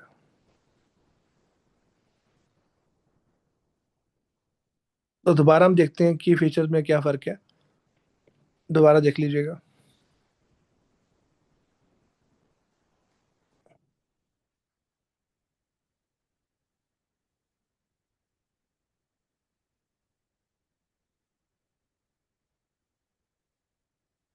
कोर फंक्शन दोनों के फर्क है। पॉलिटिक्स पॉलिसी बनाता है, एडमिनिस्ट्रेशन इंप्लीमेंट करता है। नेचर ऑफ एक्टिविटी दोनों की फर्क है। पॉलिटिक्स की क्या है? Normative, value related, ideological, norms के ऊपर है, किसी एजेंडे के ऊपर है, वैल्यू के ऊपर है, किसी कोई इसका मिशन है, कोई आइडियोलॉजी इसकी होती है। एडमिनिस्ट्रेशन का नन ऑफ दिस कंसर्न। वो टेक्निकल फैक्चुअल और प्रोसीजरल चीज़ों को देखता है, सिंपल। ये इसकी नेचर ऑफ एक्टिविटी है। सही प्रोजेक्ट है, गलत प्रोजेक्ट है, गवर्नमेंट की डायरेक्शन सही है गलत है, एडमिनिस्ट्रेशन का कोई काम नहीं है इसके अंदर, पॉलिटिक्स का काम है। फिर गाइडिंग प्रिंसिपल दोनों का डिफरेंट है। पॉलिटिक्स पब्लिक विल पे चलती है, रिप्रेजेंटेशन पे चलती है, लोगों की नुमाइंदगी करती है और लोगों की चॉइस पे चलती है। एडमिनिस्ट्रेशन सिंपली एफिशिएंसी पे, न्यूट्रलिटी पे, और लीगैलिटी भी चलती है। जो सी मर्जी गवर्नमेंट है उसने लीगल काम देखना है, उसने देखना है एफिशिएंटली कैसे मैं टारगेट को अचीव कर सकता हूँ, टास्क को। अकाउंटेबिलिटी किसकी होती है? दोनों की। पॉलिटिक्स की होती है लोगों को, और एडमिनिस्ट्रेशन की होती है पार्लियामेंट को। डिसीजन बेसिस क्या होते हैं? पॉलिटिक्स के होते हैं values, ideology, party programmes. Administration की होती है फैक्ट, एक्सपर्टीज, प्रोसीजर्स के ऊपर ये डिसीजन होते हैं इसके, कि क्या फैक्ट है, क्या एक्सपर्टीज है, क्या प्रोसीजर है। अगर प्रोसीजर बिल्कुल इलीगल है तो डिसीजन होगा कि नो सॉरी इलीगल, ये काम नहीं हो सकता, सॉरी। ओरिएंटेशन, पॉलिटिक्स कहती है कि ये काम होना चाहिए, एंड बताती है, एंड्स बताती है। एडमिनिस्ट्रेशन बताती है कि किस तरह से मैं इसको इम्प्लीमेंट करूंगा, वो मीन्स बताती है। Time perspective, politics short term होती है, एडमिनिस्ट्रेशन लॉन्ग टर्म होती है। प्राइमरी एक्टर्स कौन होते हैं इसके? पॉलिटिक्स के पॉलिटिशियन, मिनिस्ट्री, लेजिस्लेचर। एडमिनिस्ट्रेशन के सिविल सर्वेंट्स एंड एडमिनिस्ट्रेटर्स। अब है वो बताता है कोर फंक्शंस क्या एडमिनिस्ट्रेशन के, क्यों स्पेशलाइज्ड एडमिनिस्ट्रेशन, क्यों ये स्पेशलाइज्ड साइंस है। जो वो कहता है ना कि स्पेशलाइज्ड साइंस है, इसको अलग किया जाए पॉलिटिक्स से, तो वो ये बात किस बेस पे करता है? अब वो बेस हम पढ़ेंगे। पहली बात तो वो कहता है कि जी इम्प्लीमेंटेशन ऑफ पब्लिक पॉलिसी, यानी administration means to execute the public policy. फिर एग्जांपल वो देता है कि parliament passes an education law, ministry of education implements policies, trains teachers and allocates funds through departmental secretary। यानी पॉलिसी बनाई education ने, education की वजारत ने। इम्प्लीमेंट किसको किया? उसने सेक्रेटरी ने किया। आम अल्फाज में, पॉलिसी बनाई गवर्नमेंट ने, पॉलिटिक्स ने, इम्प्लीमेंट किया एडमिनिस्ट्रेशन ने। फिर एडमिनिस्ट्रेटिव न्यूट्रलिटी, दूसरा प्रिंसिपल इसका है, दूसरा फीचर है, civil servant should be politically impartial, serving all governments equally. जैसा ब्रिटिश गवर्नमेंट में होता था, जैसे इंडियन सिविल सर्विस में होता था, कि सेक्रेटरीज परमानेंट से जो सी मर्जी गवर्नमेंट आए उसके साथ मिल जाते थे, नो वरीज। लेबर पार्टी की गवर्नमेंट आए या जिस मर्जी पार्टी की गवर्नमेंट आए, उनका सेम रहता था। यानी आइडियली आज का दौर है, गवर्नमेंट अगर आती है पीटीआई की, नून लीग की, काफ लीग की, मार्शल लॉ आ जाए, या पीपल पार्टी की आ जाए, तो सबके साथ जो है ना, लोगों को, सिविल सर्वेंट्स को, दे शुड बी न्यूट्रल। ये जो अपना हो जाते हैं ना टैग, के पीटीआई के ब्यूरोक्रेट्स हैं, नून लीग के ब्यूरोक्रेट्स हैं, काफ लीग के ब्यूरोक्रेट्स हैं, तो बेसिकली वो अपना तबाह कर रहे हैं अपनी गवर्नमेंट की रेट को एक्चुअली, और अपनी सिविल सर्विस की रेट को तबाह कर रहे हैं। तो एडमिनिस्ट्रेटर शुड बी न्यूट्रल, कि जो गवर्नमेंट भी है कंफर्टेबल हो सिविल सर्विस के साथ, उनको पता हो कि ये न्यूट्रल है। अनफॉर्चुनेट है, लेकिन ऐसा नहीं होता प्रैक्टिकली। मतलब ये डिबेट शुरू हो जाएगी, छोड़े इसको। प्रोफेशनल लो और merit based administration low. Administration should be professional and merit based. वो कहते हैं public office is a trust not a reward. ये कोई नाम नहीं है मिलेगा आपको, ये ट्रस्ट है। Wilson wanted specialised training and ethical standards for administrators. तभी तो उसने कहा कि जी कंपेटिटिव एग्जाम हो। इंडिया के अंदर भी ये सारा आईसीएस का निज़ाम जो सा आया था, ये वही था कि professional and merit based induction हो। Efficiency is the supreme value. Efficiency means कि आपने to maximise output and minimise waste, यानी अपने रिसोर्सेज को ऐसे स्मार्टली इस्तेमाल करें कि आप best of the best reward पाए। यानी कम पैसों के अंदर, कम एनर्जी के अंदर, कम रिसोर्सेज वेस्ट किए, आप बेस्ट रिजल्ट दें, दैट इज एफिशिएंसी। कि मैं कहूँगी ये 50 करोड़ में बनना है स्कूल एक, तो मैं आपको बना के दे दूँ फिर 5 करोड़ के अंदर, दैट इज एफिशिएंसी। अगर मैं आप कहेंगे जी ये 5 करोड़ का बना दिया, ठीक है, इसको साल की बजाय 6 महीने में क्यों नहीं बनाते, तो मैं आपको 5 महीने में बना के दे देता हूँ। That is even then better efficiency, कि टाइम बचाए, रिसोर्सेज बचाए। रूल बाउंड कंडक्ट, ये नहीं हो सकता कि आप रूल से बाहर निकल जाएं। जो भी आपका एक्शन है, जो भी स्टेप आप ले रहे हैं, that is strictly under the rule of law. क्यों? To ensure equality, predictability and fairness. यानी ऐसा नहीं हो सकता कि ब्यूरोक्रेट का जो दिल चाहे आर्बिट्रेरली वो कोई एक्ट कर दे। मैं कहूँ कि जी मैंने जाना है जी, सुबह का हॉस्पिटल है उसको बुलडोज कर देना है, ऐसा मैं नहीं कर सकता। रूल रेगुलेशन को मैं वायलेट नहीं कर सकता। एक फ्यूडल लॉर्ड है, मुझे पसंद नहीं है, मैं उसके डेरे पर जाकर पूरा डेरा उसका डिमोलिश कर देता हूँ, ये मैं नहीं कर सकता। मुझे लॉ लॉ अप्लाई नहीं कर सकता, लॉ मुझे अलाउ नहीं करता। हाँ, अगर वो स्टेट लैंड के ऊपर बना हुआ है तो फिर मैं उसको नोटिस दूंगा, colonisation of government land act 1912 का आर्ट सेक्शन 32-34 की रोशनी में कि जी हजूर आपने स्टेट लैंड पे कब्जा किया हुआ है, कोई आपके पास जस्टिफिकेशन है इसकी, उसको टाइम देंगे, रूल रेगुलेशन के मुताबिक फिर उसको डिमोलिश करेंगे with the permission of collector, district collector. तो रूल से बाहर आप नहीं जा सकते, कोई इलीगल काम नहीं कर सकते आप। हायरार्की एंड अकाउंटेबिलिटी, आपकी हायरार्की होगी, आपका बॉस होगा आपके ऊपर, चेन ऑफ कमांड होगी। ऐसा नहीं है कि आप जो दिल किया आप अप्लाई कर देंगे, आपके ऊपर अथॉरिटी होगी। वो कैसे? सबसे ऊपर आपके सीएम है, सीएम के ऊपर आपके सीएस है, सीएस के नीचे आपके है एसीएस है, एडिशनल चीफ सेक्रेटरी है। उसके बाद आपके हैं जी ये सेक्रेटरीज हैं, फिर आपके स्पेशल सेक्रेटरीज हैं, फिर आपके एडिशनल सेक्रेटरीज हैं, फिर आपके डिप्टी सेक्रेटरीज हैं, फिर कहीं जाके आप आते हैं इसमें सेक्शन ऑफिसर, या अगर ऐसी हैं तो उसकी फिर फील्ड अलग हो जाएगी। एसएमबीआर आ जाएगा आपके ऊपर, फिर कमिश्नर आपके ऊपर आ जाएगा, फिर डीसी आपके ऊपर आ जाएगा। सेक्रेटेरिएट में ये हायरार्की होती है आपकी, ये फील्ड में आपकी ये होती है। ये आपको सारी बताऊंगा, अभी पढ़ने की जरूरत नहीं है आपको, ये बाद में सारी कराऊंगा आपको मैं। गवर्नेंस इन ये पाकिस्तान के अंदर सारी कराऊंगा चीजें आपको ये। तो हायरार्की होती है, हर अफसर अपने ऊपर वाले अफसर को जवाबदेह होता है। स्टैंडर्डाइजेशन एंड ऑब्जेक्टिविटी, कि स्टैंडर्डाइज रूल्स प्रोसीजर होते हैं स्टैंडर्ड यूनिफॉर्मली, सबके लिए बराबर है। ये नहीं कि कोई चौधरी आ गया उठकर, लैंडलॉर्ड बड़ा, उसको अलहदा प्रोटोकॉल मिल रहा है, उसके लिए लॉ रिलैक्स हो रहा है, और जो पुअर बंदा है उसके लिए लॉ पूरा अप्लाई हो रहा है, ऐसा नहीं है। दोनों के लिए सेम लॉ होगा, स्टैंडर्ड लॉ होगा। फोकस ऑन इम्पर्सनैलिटी, आप ये नहीं कि अपनी नुमाइश शुरू कर देंगे, आप पॉलिसी के ऊपर चलेंगे, ना कि पर्सनल और पॉलिटिकल प्रेफरेंसेस के ऊपर चलेंगे। आप प्योरली इम्पर्सनल होंगे, कोई आपकी जात बीच में नहीं है। आप ऑफिसर हैं, आपने एक कुर्सी के ऊपर बैठे हुए हैं, आपने बस उस कुर्सी के जवाब दे होना है, आपने कोई अपनी जाती चीज नहीं करनी, यू आर इम्पर्सनल। आपके दफ्तर में आपका कोई चाचा ताया भी आ गया तो आप उसको एक्स्ट्रा रिलीफ नहीं दे सकते, इट शुड बी इम्पर्सनल।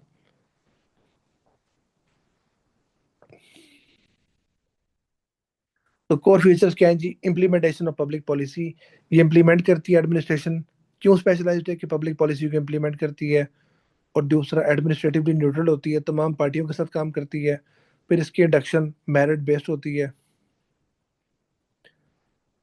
फिर इसकी efficiency is a supreme value. Efficiency जो उनसे है ना, कि कम रिसोर्सेज के अंदर बेटर रिजल्ट देना, इसकी सुप्रीम वैल्यू है। और ये रूल बाउंड है, इसलिए स्पेशलिस्ट है। इसमें हायरार्की है और अकाउंटेबिलिटी है। एसी डीसी को जवाब दे है, डीसी कमिश्नर को जवाब दे है, कमिश्नर एसएमबीआर को जवाब दे है, एसएमबीआर चीफ सेक्रेटरी को जवाब दे है, चीफ सेक्रेटरी सीएम को जवाब दे है, सीएम पीएम को जवाब दे है।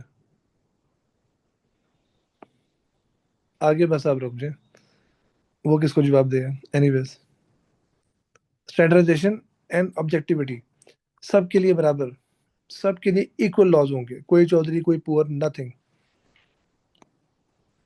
फोकस ऑन इम्पर्सनैलिटी, चाचा ताया मामा पापा जो दफ्तर में आ जाए फाइन, चाय की प्याली भी नहीं पी सकता। ऑन मेरिट, जो काम है बतौर साहिल बन के आए, होता होगा, नहीं होता दफ्तर से बाहर निकल जाए।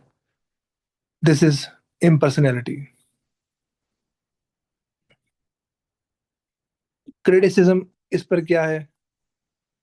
बहुत क्रिटिसिज्म इसके ऊपर है, स्कूल ऑफ थॉट के ऊपर है, पॉलिटिक्स एडमिनिस्ट्रेशन अकाउंटिंग के ऊपर। वैल्यू न्यूट्रलिटी क्रिटिक, ये स्कूल ऑफ थॉट कहता है कि जी वाइट वेल्डो का ये है स्कूल ऑफ थॉट, ये हम पढ़ेंगे आगे। वो कहते हैं कि जी एडमिनिस्ट्रेशन तो है ही पॉलिटिकल भाई, ये लदा कैसे कर दिया आपने, और किस तरह न्यूट्रल रह सकते हैं वैल्यूज के अंदर, क्यों? It deals with allocating values, setting priorities, interpreting ambiguous policies. कि जितनी पॉलिसीज हैं स्टेट की और जितनी प्रायोरिटी स्टेट की है वो सारी की सारी तो एडमिनिस्ट्रेशन प्रोवाइड करती है पॉलिटिक्स को। तो किस तरह वो उससे अलग हो सकती है? ये दोनों तो इकट्ठे दो पहिए हैं स्टेट के, इनको साथ साथ चलना पड़ेगा। ये किस तरह अलग हो सकते हैं? वैल्यू न्यूट्रल नहीं हो सकती, वैल्यू जो सी है ना वो प्रो पब्लिक होगी, नॉट न्यूट्रल होगी। और पॉलिटिकल को आप एजेंडा तो आप देते हैं डेवलपमेंट का, और उनकी पॉलिसीज को फ्रेम आप करके देते हैं। उनको तो उतना आइडिया नहीं होता, वो तो बस थोड़ा बहुत जानते हैं चीज़ों का, मेन तो चलाते हैं आप है सारा, उनको टेक्निकल एक्सपर्टीज आपकी होती है। पॉलिसी बनाने वालों में से आप हैं, हेल्प करने में आप उनको होते हैं। जो लॉज बनते हैं सारे उनमें आप उनको हेल्प करते हैं। आपको पता होता है कैसे लॉ इम्प्लीमेंट होने हैं, तभी आप ऐसे लॉ बनवाते हैं।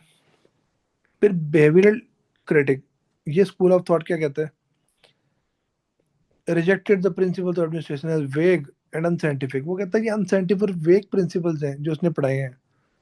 उसने कहा ये नहीं होता कि जी सिंपल हायरार्की हो और पब्लिक पॉलिसी इंप्लीमेंटेशन हो, ऐसा नहीं होता। एडमिनिस्ट्रेशन डिसीजन मेकिंग के ऊपर चलती है, और बड़ी स्ट्रॉन्ग जजमेंट चाहिए आपको, नॉट मैकेनिकल एफिशिएंसी। ये नहीं हो सकता कि मैकेनिकली आपने रूल अप्लाई कर दिया, मैकेनिकली एफिशिएंसी आ गई, ऐसा नहीं होता। अगर जजमेंट आपकी अच्छी तगड़ी होगी तो आप एफिशिएंसी पर अचीव कर पाएंगे, और जजमेंट अगर आपकी पुअर है तो इनएफिशिएंसी होगी इसके अंदर। तो लिहाजा ये नहीं हो सकता कि मैकेनिकल एफिशिएंसी, रूल अप्लाई कर दी और एफिशिएंसी आ जाएगी, ऐसा नहीं है। रूल अप्लाई कैसा किया आपने, जजमेंट क्या है, डिसीजन मेकिंग आपकी क्या है, तो फिर कहीं जाकर आप एडमिनिस्ट्रेशन चला सकते हैं if you are a good decision maker. फिर डेमोक्रेटिक क्रिटिक, ये स्कूल ऑफ थॉट है। वो कहता है, डेमोक्रेटिक स्कूल ऑफ थॉट कहता है कि जी government is politics, administrators shape policy through advice and interpretation. वही बात जो very neutral school of thought ने की, कि जनाब ये दो, एक गाड़ी के दो पहिए हैं, ये नहीं अलग हो सकते, इनको साथ चलना है। डेमोक्रेटिक वेलफेयर स्टेट में दोनों को साथ चलना है।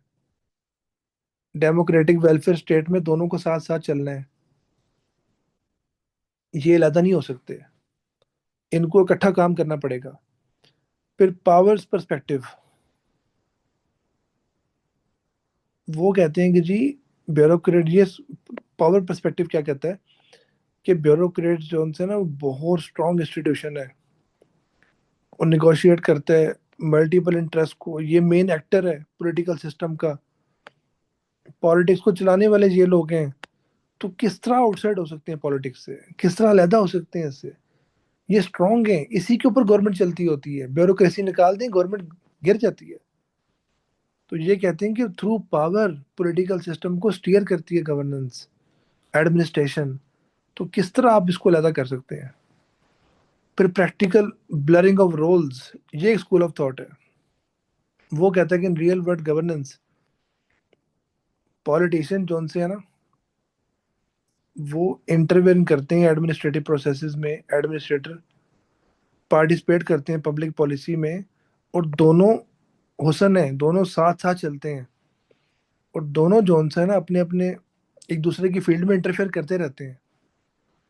तो नो वरीज, ये रोल चेंज होता रहता है। कैसे? पॉलिसी फॉर्मुलेशन जोन सी है ना, वो सारी हेल्प करता है उसमें, पॉलिसी फॉर्मुलेशन में हेल्प करता है ब्यूरोक्रेट। और बाज औकात ब्यूरोक्रेट्स को गाइड करते हैं पॉलिटिशियंस, जो समझदार होते हैं, सीजनड होते हैं। हो सकता है वो पॉलिटिशियन पहले चीफ सेक्रेटरी पंजाब हो, उसके बाद वो आया हो पॉलिटिक्स के अंदर, एमपीए बना हो रिटायरमेंट के बाद, तो वो डेफिनेटली गाइड करेगा ब्यूरोक्रेट को। तो वो कहते हैं रोल डिफरेंशिएटिंग के चलते रहते हैं साथ साथ। फिर मॉडर्न व्यू क्या है? मॉडर्न व्यू कहते हैं कि जी ये जो है ना, the dichotomy is now viewed as a functional distinction. ठीक है, डायकोटमी होनी चाहिए, लेकिन दोनों का ना कोऑपरेशन भी जरूरी है। तो ये एक बैलेंस व्यू है कोऑपरेशन वाला। अब ये दोबारा से हम पढ़ते हैं इसको। क्या क्रिटिसिज्म है मॉडर्न रीअसेसमेंट किया इसके ऊपर कि वैल्यू ऑफ न्यूट्रलिटी नहीं इख्तियार कर सकते आप।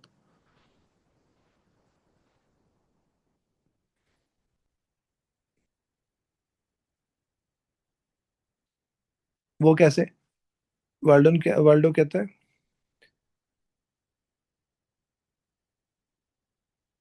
कि अलहदा नहीं हो सकते, ये इकट्ठे हैं, ये एक गाड़ी के दो पहिए हैं, इनको साथ साथ चलना पड़ेगा। और सारी वैल्यू जो है ना, वेलफेयर की, डेवलपमेंट की, लोगों की फलाह की, वो सारी एडमिनिस्ट्रेशन देती है इनको। और बिहेवियरल क्या कहते हैं कि डिसीजन मेकिंग जो सी है वो एक आर्ट है, वो चलाती है एडमिनिस्ट्रेशन को और उससे आती है efficiency.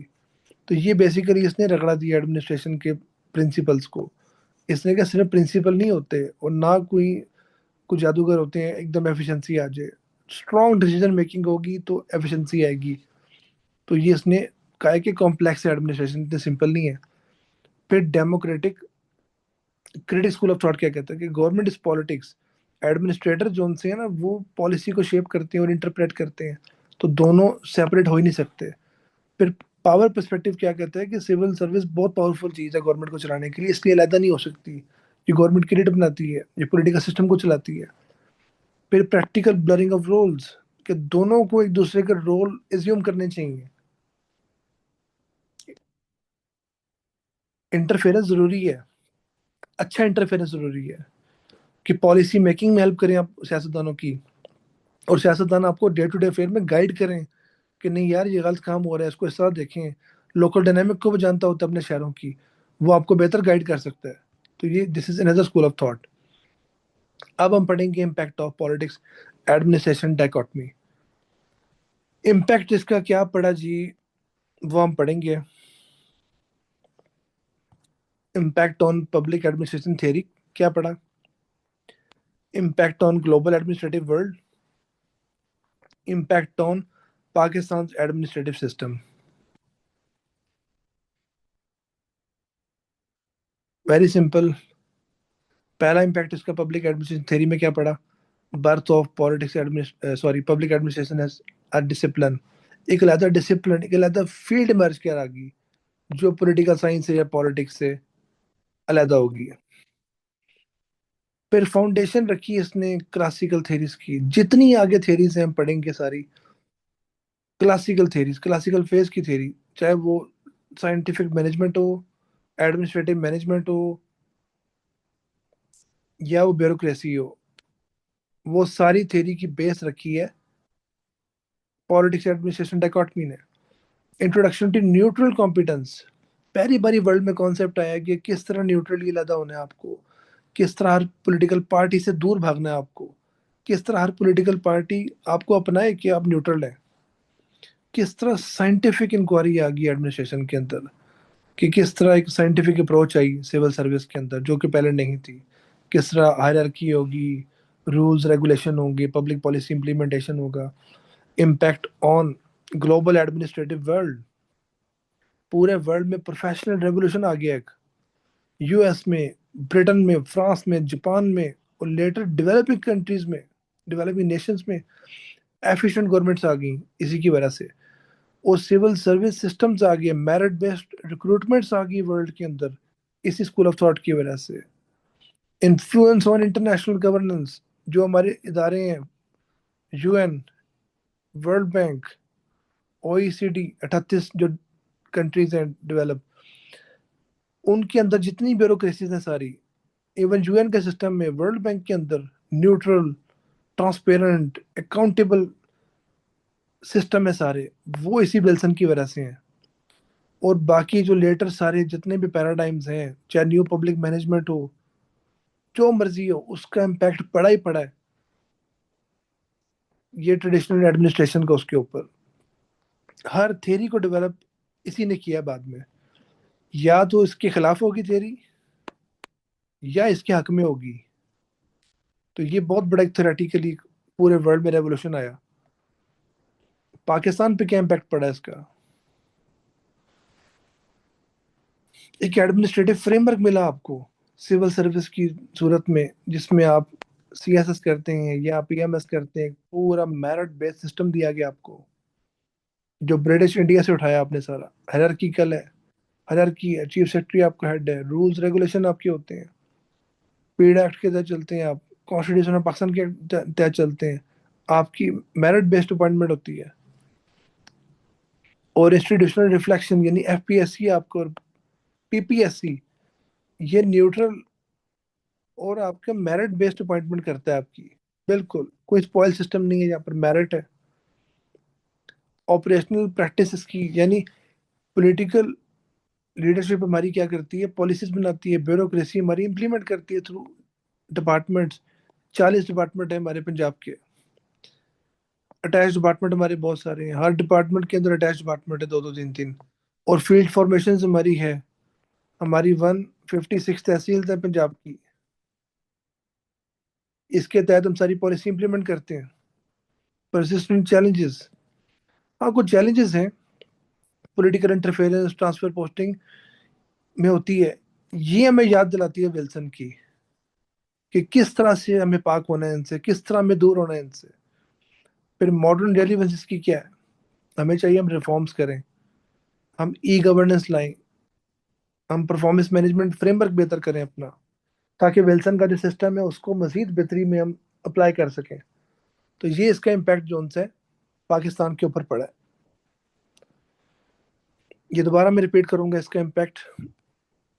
Impact on public administration theory क्या पड़ा? Birth of public administration as a discipline,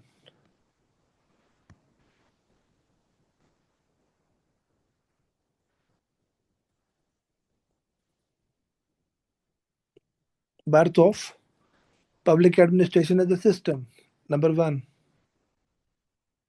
classical theories की फाउंडेशन इसने रखी। न्यूट्रल कॉम्पिटेंस सिविल सर्विस की, ये कॉन्सेप्ट दिया इसने। और shift to scientific inquiry, civil service को इंट्रोड्यूस कराया, एडमिनिस्ट्रेशन को साइंटिफिक बनाया, पॉलिटिक्स से जुदा।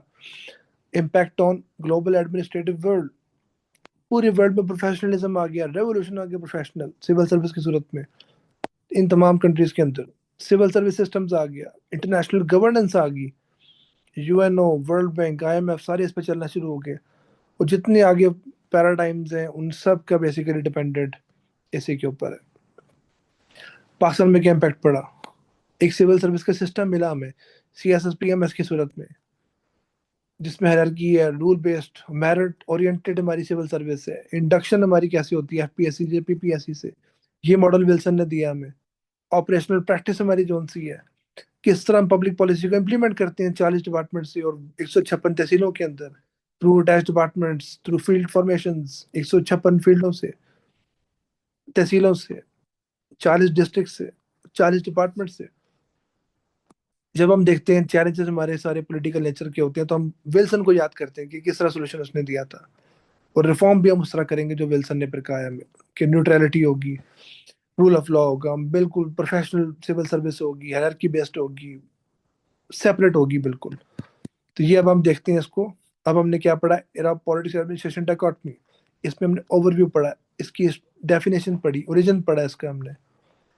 फिर हमने इसके हिस्टोरिकल एंड इंटेलेक्चुअल बैकग्राउंड देखा, स्पॉइल सिस्टम का, प्रोग्रेसिव मूवमेंट का, ये पेंडल्टन एक्ट पर हमने पढ़ा, सिविल सर्विस एग्जामिनेशन का। फिर फीचर हमने देखे क्या फ़र्क है पॉलिटिक्स के और एडमिनिस्ट्रेशन के। फिर हमने स्पेशलाइज फीचर देखे एडमिनिस्ट्रेशन के, वो कौन कौन से हैं? पब्लिक पॉलिसी इंप्लीमेंटेशन है, एडमिनिस्ट्रेटिव न्यूट्रलिटी है, professional and merit based administration है, efficiency as a supreme administrative value है, रूल बाउंड कंडक्ट है, हायरार्की एंड अकाउंटेबिलिटी है, स्टैंडर्डाइजेशन एंड ऑब्जेक्टिविटी है, इम्पर्सनैलिटी है। फिर क्रिटिसिज्म हमने पढ़ा, वैल्यू न्यूट्रलिटी क्रिटिक का, आप वैल्यू वाइज न्यूट्रल नहीं हो सकते, you have to be towards politics, आपको प्रो पॉलिटिक्स होना पड़ेगा, नॉट न्यूट्रल आपको होना पड़ेगा। उसके विजन को लेकर चलना पड़ेगा, विजन देना पड़ेगा। बेबरल थॉट क्या कहते हैं, कि डिसीजन मेकिंग को स्ट्रॉन्ग किया जाए, ना कि एफिशिएंसी आप सिंपली ले आए। एफिशिएंसी आप नहीं ला सकते विदाउट स्ट्रॉन्ग डिसीजन मेकिंग। फिर डेमोक्रेटिक क्रिटिक क्या कहता है वो आपने पढ़ा। फिर power perspective, practical blurring of roles, modern view. फिर आपको इम्पैक्ट बताया पब्लिक एड थियरी में, वर्ल्ड वाइड, फिर पाकिस्तान पे इम्पैक्ट इसका। अब हम पढ़ेंगे next theory, phase of scientific management theory. ये इसी क्लासिकल फेज की दूसरी थियरी है।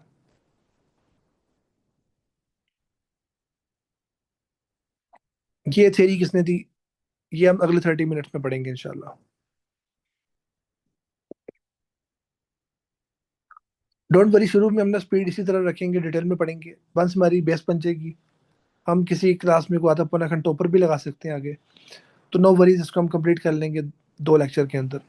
सेकंड लेक्चर थोड़ा सा हम आधा पौना घंटा ऊपर कर लेंगे, क्योंकि ये बहुत इंपॉर्टेंट है और इसमें स्पीड हम नहीं लगा सकते। उसके बाद 6-7 टॉपिक, 10 टॉपिक और इम्पोर्टेंट है, उस पर भी सेम स्पीड रखेंगे। बाकी फिर इजी है, वो हम 1.5-2 घंटे में पूरे पूरे टॉपिक पढ़ लेंगे, उसमें कोई मसला नहीं है। ये थोड़ा थोड़ा इंपॉर्टेंट है। अच्छा, ओवरव्यू क्या साइंटिफिक मैनेजमेंट का। साइंटिफिक मैनेजमेंट थेरी जॉनसन है ये, वुडरो विल्सन का जो है पॉलिटिक्स एडमिनिस्ट्रेशन डाइकोटमी, ये उसकी डेवलपमेंट है बेसिकली। इसने कहा कि ठीक है आपने अलहदा कर दिया उसको, लेकिन कुछ प्रिंसिपल्स होने चाहिए इसके लिए। ये थ्योरी ओरिजिनेट हुई यूएस में ड्यूरिंग अर्ली 20th सेंचुरी। और इसका हेड कौन है, फ्रेडरिक विंसलो टेलर, बस FW टेलर के नाम से मशहूर है। ये अमेरिका का मैकेनिकल इंजीनियर था और regarded as father of scientific management. ये इंजीनियर था, अमेरिका का मैकेनिकल इंजीनियर था और फादर ऑफ साइंटिफिक मैनेजमेंट तस्वर किया जाता है इसको। ये थ्योरी कहाँ से आई, ये जनाबी अली सेकंड इंडस्ट्रियल रेवोल्यूशन आई वर्ल्ड के अंदर 1870 से 1914 में। बड़ी डेवलपमेंट शुरू होगी पूरी दुनिया में, फैक्ट्रियां बनने लगी बिलखसूस अमेरिका के अंदर। लार्ज स्केल एंटरप्राइजेस बनी, बड़े फैक्ट्रीज बनी, टेक्नोलॉजी बड़ी आ गई, इंफ्रास्ट्रक्चर बड़ा आ गया, लेकिन पैसा आने के बावजूद नालायकी आम थी, इनएफिशिएंसी थी, फैक्ट्रियां बन गई थी लेकिन बुरी तरह फेल हो रही थी। प्रोडक्टिविटी बिल्कुल पुअर थी फैक्ट्रीज की, और कोई मेथड नहीं थे, कोई रूल्स रेगुलेशन नहीं थे। तो जितनी भी फैक्ट्रियां बनी, जितना इंडस्ट्रियल रेवोल्यूशन सेकंड आ रहा था, वो बड़ी जल्दी कोलैप्स करने को था। तो इस कॉन्टेक्स्ट में फिर टेलर कहता है कि नहीं ठहर जाए, मैं आपको ना एक प्रिंसिपल्स दूंगा, वो अप्लाई करें तो एफिशिएंसी बड़ी अच्छी हो सकती है। वो कहता है कि जी ट्रेडिशनल जितने भी आपके रूल ऑफ थंब है ना, जो आपके तुक्के, जो आपके वैसे ही मतलब अनगाइडेड किस्म के प्रिंसिपल्स आपके हैं, उनको साइड पे कर दें। आप सिस्टमेटिक साइंटिफिक स्टडी करें कि किस तरह एक ऑर्गेनाइजेशन में, किस तरह एक फैक्ट्री के अंदर आप वर्किंग करें तो एफिशिएंसी आ सकती है। ये नहीं कि एफिशिएंसी आ गई किसी फैक्ट्री में तुक्के से तो रूल ऑफ थंब हो जाएगा, तुक्का लग गया। एक मैं साइंटिफिक प्रिंसिपल दूंगा, उस पर अप्लाई करेंगे, आप उसको अप्लाई करेंगे, उसको फॉलो करेंगे, तो एफिशिएंसी होगी। वो कहता है कि मैं एक बेस्ट वे आपको दूंगा to perform every task to achieve maximum productivity, minimum waste and mutual prosperity for both employers and workers. वो कहते हैं कि जी मैं आपको ऐसा सिस्टम दूंगा जिससे खर्चा भी थोड़ा होगा और परफॉर्मेंस भी बेहतर होगी, और एम्प्लॉयर भी खुश होगा, वर्कर भी खुश होगा। यानी जिसने जिसने एम्प्लॉय किया है, एम्प्लॉय भी खुश, एम्प्लॉयर भी खुश, मालिक भी खुश, मुलाजिम भी खुश।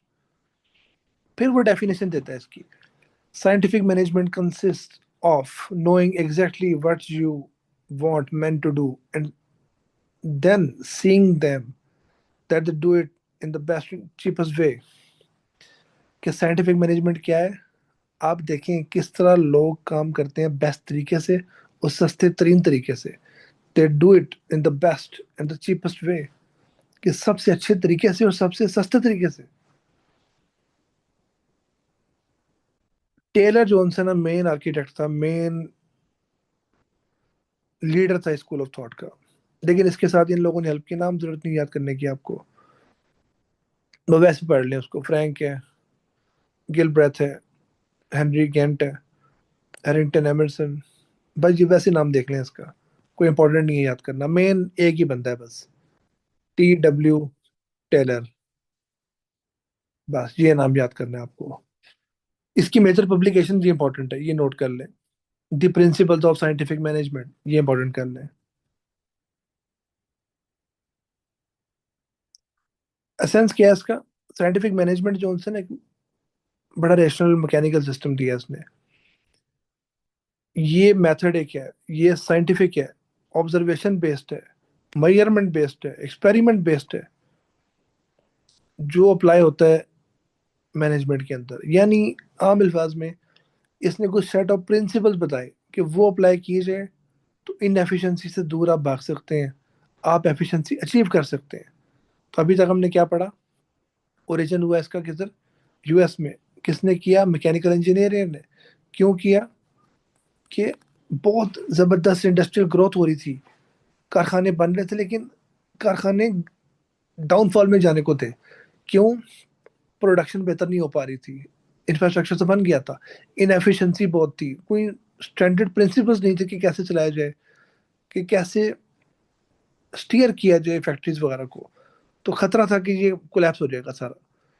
तो फिर उसने कहा जी, रूल ऑफ थंब जो है ना, तुक्के वाले रूल जो उनसे, उसको छोड़ दें।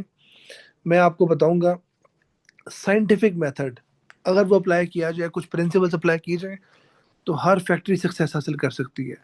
फिर उसने definition the, scientific management consist of knowing exactly what you want men to do and then seeing them that they do it in the best and cheapest way, कि सबसे कम खर्चे वाला तरीके से और सबसे बेहतर बेस्ट तरीके से जो उनसे काम करेंगे, वो साइंटिफिक मैनेजमेंट है। अब इसका बैकग्राउंड क्या है और डिटेल में हम पढ़ लेते हैं। एक तो वो अर्ज किया आपको, इंडस्ट्रियल रेवोल्यूशन आ गया, लेकिन क्या हुआ? हुआ ये कि जी बिल्कुल इनएफिशिएंसी थी, फैक्ट्री फारिग हो गई सारी, लेबर की लड़ाइयाँ चलना शुरू हो गई, बड़ी गंदी कंडीशन थी फैक्ट्रियों की। फिर टेलर ना खुद गया एक इंडस्ट्री के अंदर, मिडवेल मिडवेल स्टील कंपनी और बैतलाम स्टील वर्क्स, इन दो कंपनी में जो खुद गया, इसने देखा क्या हालात है। इसने कहा यार ये तो बहुत ही काम खराब है इनका, इनको तो पता ही कुछ नहीं है, इसके तो प्रिंसिपल अप्लाई नहीं हो रहे, तो श्योर शॉर्ट फेल होंगे। तो फिर उसने जो उनसे ना कहा कि मैं प्रिंसिपल्स दूंगा सही स्टडी करके प्रॉपर। और ट्रेडिशनल मैनेजमेंट प्रॉब्लम्स, यानी managers relied on rule of thumb and intuition, यानी बस जो उनके दिमाग में आ गया तुक्के लगाई जाते थे, कोई उनको पता नहीं था कि हमने काम कैसे करना है। सिस्टमेटिक उनके पास एनालिसिस नहीं था, कोई अनस्टैंडर्डाइज्ड टूल से उनके पास, अनइवन वर्कलोड से, इनकंसिस्टेंट वेजेस थे। वो कंसल्टेंट को फीस दी हुई थी उन्होंने 10 रुपए, तो वर्कर को दी हुई थी लाख रुपए, मतलब कोई रैशनलाइज नहीं थी, कोई स्टैंडर्डाइज टूल नहीं थे। इसने अपने सर्वे से देखा। फिर लेबर और मैनेजमेंट डिवाइड होगी, इनकी लड़ाई शुरू होगी बहुत ज्यादा, वर्कर्स की और मालिकान की, फैक्ट्रियों में इनकी लड़ाई शुरू होगी। इसने कहा ये काम नहीं चलेगा भाई, एक साइंटिफिक पार्टनरशिप की जरूरत है, ताकि दोनों साइडें बराबर चलें, इनमें अच्छी कोऑर्डिनेशन हो, ताकि एफिशिएंसी आ सके। इंटेलेक्चुअल कॉन्टेक्स्ट क्या इसका है? कि जितने भी है ना साइंटिफिक मेथड, उसको अप्लाई किया जाए इंडस्ट्री के अंदर।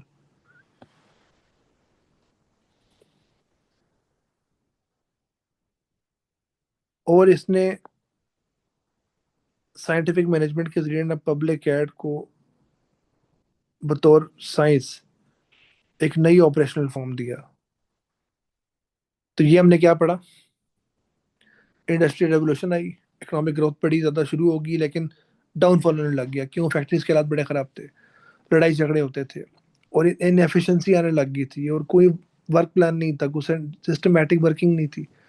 तो ट्रेडिशनल मैनेजमेंट के प्रॉब्लम शुरू हो गए। उसने कहा ये नहीं भाई, तुक्का नहीं होता, पूरे साइंस एक है, और वर्कलोड होता है, प्रॉपर वेजेस किस तरह देनी है, परफॉर्मेंस के ऊपर देनी है, क्या करना है, क्या टूल्स हो गवर्नेंस के, वो सारा मैं बताऊंगा आपको, इसने कहा।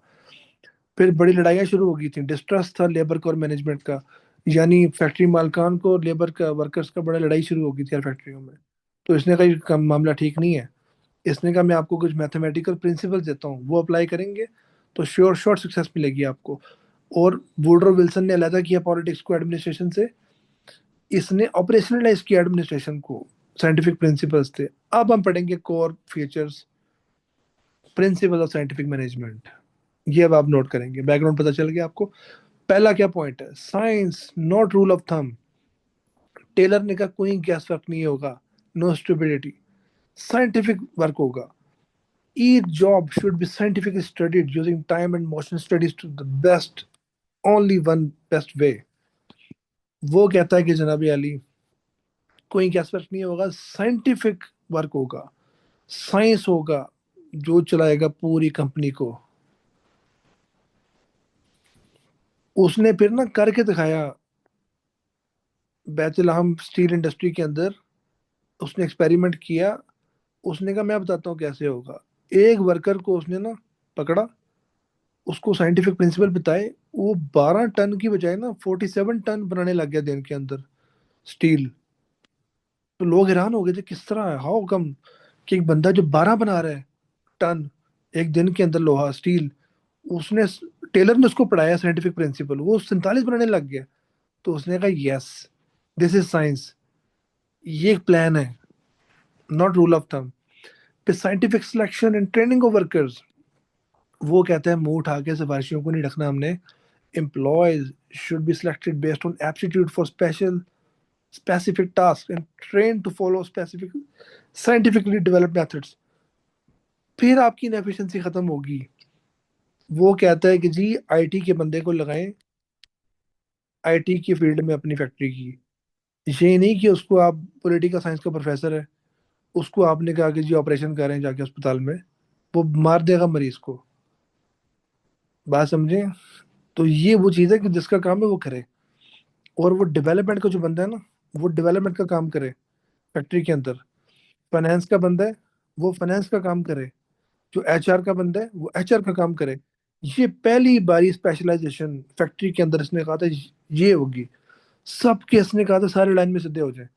हाँ जी आप बताएं आपकी क्या फील्ड है, आपका क्या इंटरेस्ट है, आपको क्या आता है, क्या क्वालिफिकेशन है। ओके आप आईटी में जाओ। आपको क्या आता है, प्रोक्योरमेंट, प्रोक्योरमेंट में जाओ। आपको क्या आता है डेवलपमेंट, आप डेवलपमेंट में जाओ। आपको क्या आता है कंप्यूटर, आप कंप्यूटर में जाओ। आपको क्या आता है, आप केमिस्ट्री के बंदे हो, ठीक है आप इसके रिसर्च में जाएं, आर एंड डी में जाएं। तो इस तरह scientific selection and training of worker, और साइंटिफिकली ट्रेन करें उनको। फिर जिस तरह एप्टीट्यूड है, फिर division of work and responsibilities, वो कहता है पूरी मैनेजमेंट का प्लान्स दें वर्कर्स को, बताएं इंटेलेक्चुअल वर्क जो है वो कौन करेगा। इंटेलेक्चुअल वर्क करेगा अपर टीयर फैक्ट्री मालिकान, और मैनुअल वर्क उसकी एप्लीकेशन कौन करेगा उस प्लानिंग की, वर्कर्स।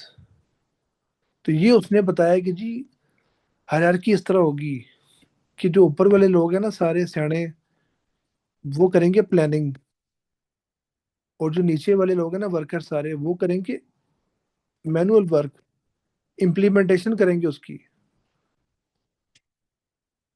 फिर cooperation between labour and management, वो कहता है दोनों में लड़ाई ना कर डालें जी, दोनों की सुलह हो, हारमोनी हो, इकट्ठा ताल्लुक उनका हो, और शेयर्ड उनका फायदा होगा। फिर वे वर्कर को वेजेस मिलेंगी और मालिकों को प्रॉफिट मिलेगा।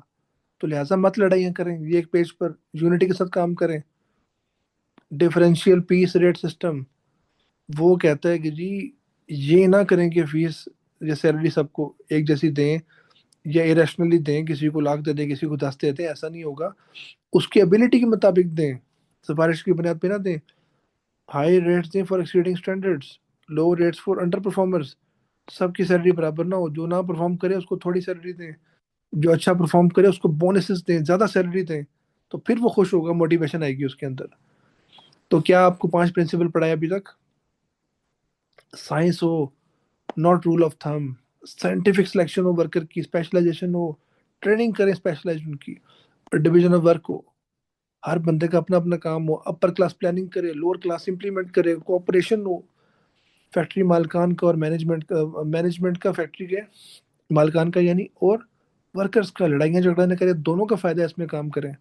डिफरेंशियल पीस रेट सिस्टम के जितना परफॉर्म करे उतनी सैलरी दें। मजीद इसके क्या कोर फीचर्स हैं, फंक्शनल फोरमैनशिप, उसने जी क्या किया, उसने कहा कि जी Taylor propose dividing managerial duties among 8 specialised foreman. उसने कहा कि जी हर बंदे का फंक्शनल काम होगा, अपना अपना स्पेशलाइज्ड काम होगा, फिर एफिशिएंसी होगी आपकी, फिर स्पीड होगी, फिर क्वालिटी बेहतर होगी। तो लिहाजा हर बंदे का स्पेशलाइज, वो पुराने वाला कॉन्सेप्ट है, स्पेशलाइजेशन है। Standardisation of tools, methods and procedures, वो कहता है कि जी uniform work processes ensure predictability and uniform quality. Standardization also facilitated large scale operations in industrial bureaucracies. वो कहता है कि जी स्टैंडर्डाइज करें, लेवल को अप करें, एक जैसा रखें लेकिन अप करें टूल्स को अपने सारे फैक्ट्री के अंदर, मेथड्स को, प्रोसीजर्स को, कि फैक्ट्री मालिक मालिक मर भी गया, वर्कर्स भी मर गए तो नो वरीज, हमारे स्टैंडर्ड टूल्स होंगे, स्टैंडर्ड मेथड होंगे, प्रोसीजर होंगे। केएफसी वाला जो बाबा है कब का मर गया वो आपको पता होगा, लेकिन देखिए अभी तक बर्गर पे इसकी तस्वीर और चल रहा है, ज्यादा चल रहा है मरने के बाद इसके। रीजन क्या है, उसके टूल्स हैं, मेथड्स हैं, प्रोसीजर हैं, फिर इंसान माइनस हो जाता है उसके अंदर से जब सिस्टम बन जाता तो।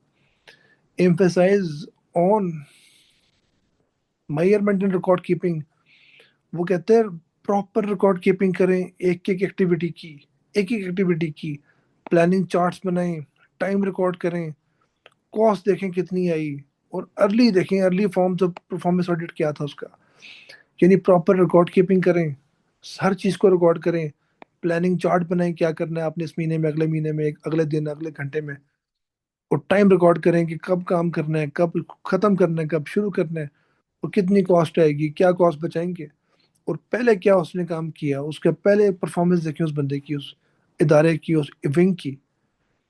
फिर सेंट्रलाइज प्लानिंग एंड कंट्रोल, वो कहता है प्लानिंग जो है ना वो सेंट्रलाइज्ड होगी, वो सिंपल करेंगे जी अपर क्लास वाले जो फैक्ट्री के मालिकान है। प्लानिंग, शेड्यूलिंग, सुपरविजन, ये सारी करेंगे अपर क्लास। लोअर क्लास को मिलेगा सिंपल टास्क जो उसको अचीव करना पड़ेगा, वर्कर्स को। एफिशिएंसी या सुप्रीम एडमिनिस्ट्रेटिव वैल्यू, वो कहता है कि एफिशिएंसी जो है ना वो सबसे बड़ी वैल्यू है, कि टाइम वेस्ट किए बगैर एफर्ट जो सी है ना वो होनी चाहिए, वरना मोरल फेलियर है, मोरल फेलियर है। अगर एफिशिएंसी नहीं होगी तो मोरल फेलियर है आपका। वो कहते हैं efficiency is moral and managerial virtue, कि नेकी एफिशिएंसी ये मोरल है, ये सुप्रीम वैल्यू है। एफिशिएंसी नहीं होगी तो समझिए इदारा फेल हो गया आपका। अब ये दोबारा मैं आपको सारे पढ़ाता हूँ कि कोर फीचर क्या है इसके हैं। Science not rule of thumb, scientific selection of workers, division of work होगा, cooperation between labour and management, differential piece rate system. फिर कोर फीचर और कौन सी है, छठा फीचर क्या है, फंक्शनलाइजेशन होगा, यानी स्पेशलाइज वर्किंग होगी, standardised tools method and procedures, सारे टूल्स मेथड्स प्रोसीजर स्टैंडर्डाइज्ड होंगे, और मेजरमेंट रिकॉर्ड कीपिंग सिस्टम होगा, डेटा होगा आपके पास, रिकॉर्डिंग होगी हर चीज़ की, प्लानिंग चार्ट्स बनेंगे, टाइम रिकॉर्ड करेंगे, कॉस्ट देखेंगे क्या आ सकती है, किस तरह बच सकती है, क्या कॉस्ट होनी चाहिए। फिर प्लानिंग सेंट्रलाइज्ड होगी ताकि साइंटिफिक अप्रोच हो, ये नहीं कि नीचे डेलीगेट कर देंगे तो हर किसी का अपना अपना स्कूल ऑफ थॉट होगा, नो। सेंट्रलाइज्ड होगी तो बिल्कुल चीजें स्ट्रीमलाइन रहेंगी। एफिशिएंसी तो सुप्रीम वैल्यू, कामयाबी हमारी सुप्रीम वैल्यू है कि किस तरीके से हमने अचीव करनी है। फिर क्रिटिसिज्म क्या होता है इस तरीके का, mechanistic view of human nature, Taylor ने बना दिया इंसान को मशीन, उसने जॉन सा है ना कहा है कि इंसान के इमोशंस, क्रिएटिविटी, सोशल नीड सारे इग्नोर कर दिए उसने। उसने तो मशीन बना दिया इंसान को, कि एफिशिएंसी होगी, स्पेशलाइजेशन होगी, rule not science, not rule of thumb. उसने पूरा साइंस बना दिया उसको, साइंस नहीं है ये, लोगों को इग्नोर कर गया। ये बेसिकली ह्यूमन रिलेशंस थॉट है, या पढ़ेंगे आगे। उसने बड़ा शोर किया इसके अंदर कि ये केस ने मैकेनिकल बना दिया सारे सिस्टम को। वर्कर के इमोशन है, उसकी मोटिवेशन है, एक फैक्ट्री वर्कर है, जब तक उसको खुश नहीं करेंगे आप, जब तक उसके जज्बात को नहीं समझेंगे, जब तक उसकी डेवलपमेंट नहीं करेंगे, तब तक तो आप कुछ भी नहीं कर सकते। सक्सेस बोल जाए आप। फिर लेबर रेजिस्टेंस, लेबर यूनियंस वगैरह ने बड़ा शोर किया इसके खिलाफ कि ये क्या है, इसने तो हमें पुर्जा समझा हुआ है, टूल ऑफ एक्सप्लॉयटेशन है, ये तो एक्सप्लॉइट कर रहा है हम सबको, ये तो हमें मशीन की तरह जो है वो एक स्पेयर पार्ट समझ रहा है, ये तो स्पीड वर्क चाहता है। हम ह्यूमन बींग हैं, हम इंसान हैं, हमारी भी ख्वाहिशात हैं, हमें भी छुट्टियां चाहिए, हमें भी इज्जत चाहिए, हमें भी एक अच्छा खाना शाना चाहिए, हमें अच्छा इन्वायरमेंट चाहिए। नेग्लेक्ट ऑफ ह्यूमन रिलेशंस, वही बात जो पहले आपको बताई थी। एल्टन मायो ने एक तजर्बा किया था हॉथॉर्न स्टडीज के नाम से, ये हम अगले लेक्चर में पढ़ेंगे। इसमें उसने साबित किया था अगर वर्कर की इज्जत करो, उसको प्यार करो, उसको ऑब्जर्वेशन में लाओ, उसको इम्पोर्टेंस दो, तो किस तरह परफॉर्मेंस बेहतर होती है। तो ये टोटली अगेंस्ट था इसके जो मैकेनिकल व्यू है, ये ह्यूमन रिलेशंस का व्यू है इसका, एल्टन मायो का। फिर over emphasises on control and centralisation, किस तरह आप सेंट्रलाइज कर सकते हैं प्लानिंग को। प्लानिंग हमेशा नीचे डेलीगेट करते होते हैं, बड़ा प्लान देकर नीचे टीम को एम्पावर करते होते हैं कि अपनी प्लानिंग करें, बस उसको टास्क देते हैं कि ये हफ्ते का टास्क है, खुद ही प्लान करें, खुद ही एग्जीक्यूट करें इसको। ये अच्छी मॉडर्न पब्लिक एडमिनिस्ट्रेशन ऐसी होती है। Limited applicability of to public administration, भाई ये तो इंडस्ट्री की बात कर रहा है, आपने थ्रू आउट देखा वर्कर की और उसकी, ये तो सरकारी इदारे की बात ही नहीं कर रहा। पब्लिक ऑर्गेनाइजेशन जो वैल्यू ओरिएंटेड होती हैं, जो वेलफेयर को देखती हैं, जिनका मिशन प्रॉफिट नहीं होता, जिनका मिशन प्रोडक्शन नहीं होता, जिनका मिशन सिविल सर्विस होता है, तो वो तो सारे इग्नोर कर गया बंदा। ये तो गवर्नमेंट की बात ही नहीं की इसने। फिर थियोरेटिकल प्रोग्रेशन, ये एक अच्छी चीज है कि थियोरेटिकल जितनी भी आगे स्कूल ऑफ थॉट है ना सारे, क्लासिकल, क्लासिकल या उससे आगे जो उनसे हैं, HR related, human relations related, Elton Mayo का जो थॉट है ह्यूमन रिलेशन थियरी, वो सारी इसी का इम्पैक्ट है। या तो इसके वो साथ हैं या इसके खिलाफ हैं, तो दोनों में इसकी कंट्रीब्यूशन है। जो इसके खिलाफ भी किया वो भी कंट्रीब्यूशन इसकी है कि इसने बेसिकली डेवलपमेंट की इसकी। तो ये इसका एक प्लस पॉइंट है। तो क्या क्रिटिसिज्म इस पे हुआ, मैकेनिकल, मैकेनिकल व्यू बना दिया इसने, मशीन बना दी एक वर्कर को। लेबर रेजिस्टेंस वाले पड़ गए उसको सारे कि ये लेबर का ख्याल ही नहीं किया इसने। निगलेक्ट ऑफ ह्यूमन रिलेशंस, कि ह्यूमंस को तो बिल्कुल निगलेक्ट कर दिया इस बंदे ने। और सेंट्रलाइज कर दी इसने अथॉरिटी ऑफ प्लानिंग, और एप्लीकेशन इसकी पब्लिक एड में है ही नहीं है, तो बिजनेस एड का बंदा है। फिर एक चीज़ है क्या कि जितनी थ्योरी प्रोग्रेशन हुई, ये एक पॉजिटिव पॉइंट इसका है कि वो इसी की वजह से हुई। इसी के स्कूल ऑफ थॉट को सामने रख के नेक्स्ट थ्योरी जितनी आई सारी इसी के स्कूल ऑफ थॉट रख के आई हैं या इसके खिलाफ आई हैं, तो आइदर साइड इसका बड़ा कंट्रीब्यूशन है। अब हम पढ़ेंगे impact of management, scientific management theory, impact on public administration theory. वो क्या पढ़ा, इसने ऑपरेशनलाइज किया विल्सन की एफिशिएंसी डॉक्ट्रिन को, कि किस तरह एफिशिएंसी हो सकती है साइंटिफिक एडमिनिस्ट्रेशन के टूल से, साइंटिफिक मैनेजमेंट के टूल से। कैसे प्रैक्टिकल मेजरेबल सिस्टम हो परफॉर्मेंस मैनेजमेंट का, वो इसने दिया। Foundation of the classical school, आगे वेबर है, लेथर गोलेक है, उन सब को फाउंडेशन प्रोवाइड की इसने कि वो वर्किंग कर सकें किस पे, स्ट्रक्चर पे गवर्नमेंट के, एफिशिएंसी के ऊपर, रेशनैलिटी के ऊपर। ये सारा इस बंदे ने फाउंडेशन रखी क्लासिकल स्कूल ऑफ थॉट की after Woodrow Wilson. Birth of managerial tools in public administration, इस बंदे की वजह से परफॉर्मेंस इंडिकेटर्स आए वर्ल्ड में सिविल सर्विस के अंदर, बड़ा इम्पैक्ट पड़ा है इसका पब्लिक एडमिनिस्ट्रेशन के अंदर। कॉस्ट बेनिफिट एनालिसिस किसी भी प्रोजेक्ट का इस बंदे की वजह से आया। प्रोसीजरल मैनुअल्स, जितने भी रूल्स रेगुलेशंस कल को आते हैं सारे फ्यूचर में, आने ये 21वीं सदी में, वो सारे टेलर की वजह से आए। फिर उसने एम्पिरिकल और क्वांटिटेटिव मेथड दिया पब्लिक एडमिनिस्ट्रेशन को, उसने डेटा बताया कैसे होना चाहिए, मेजरमेंट कैसे होनी चाहिए किसी भी डिसीजन मेकिंग की और किसी भी स्टेप लेने की। उसने पूरा साइंटिफिक कर दिया एडमिनिस्ट्रेशन को, किधर एक पॉलिटिक्स एडमिनिस्ट्रेशन इकट्ठी थी, उसको अलहदा किया वुडरो विल्सन ने। इस बंदे ने प्रैक्टिकल साइंटिफिक शेप देकर दिखाया उसको यानी जो ख्वाब था विल्सन का, उसको अप्लाई करके दिखाया इसने। फिर ग्लोबल बात करें अगर एडमिनिस्ट्रेटिव वर्ल्ड की, तो उस पर क्या इम्पैक्ट पड़ा इसका। इस बंदे की वजह से पूरी वर्क सिस्टम जो से है ना वर्ल्ड वाइड, वो रेवोल्यूशनाइज्ड हो गए। इंडस्ट्रियल मैनेजमेंट के अंदर US, UK, Germany, Japan, Soviet union, सब ने जो है ना साइंटिफिक प्रिंसिपल्स, प्लानिंग के और प्रोडक्शन टारगेट्स के, वो फॉलो किए टेलर के। फिर ब्यूरोक्रेसीज के अंदर जितनी वर्ल्ड की ब्यूरोक्रेसीज हैं, चाहे ईस्ट इंडिया कंपनी हो, सॉरी ये ब्रिटिश गवर्नमेंट हो या अमेरिकन गवर्नमेंट हो, जहाँ मर्जी गवर्नमेंट थी, उन सब ने ये एफिशिएंसी की ऑडिट करना शुरू कर दिया कि एफिशिएंसी कैसे होती है। परफॉर्मेंस बजटिंग करना शुरू कर दी। एसओपीज आ गए गवर्नेंस के सारे। अब गवर्नेंस आप देखें, रूल्स रेगुलेशन एसओपीज, वो सारे टेलर की वजह से आए।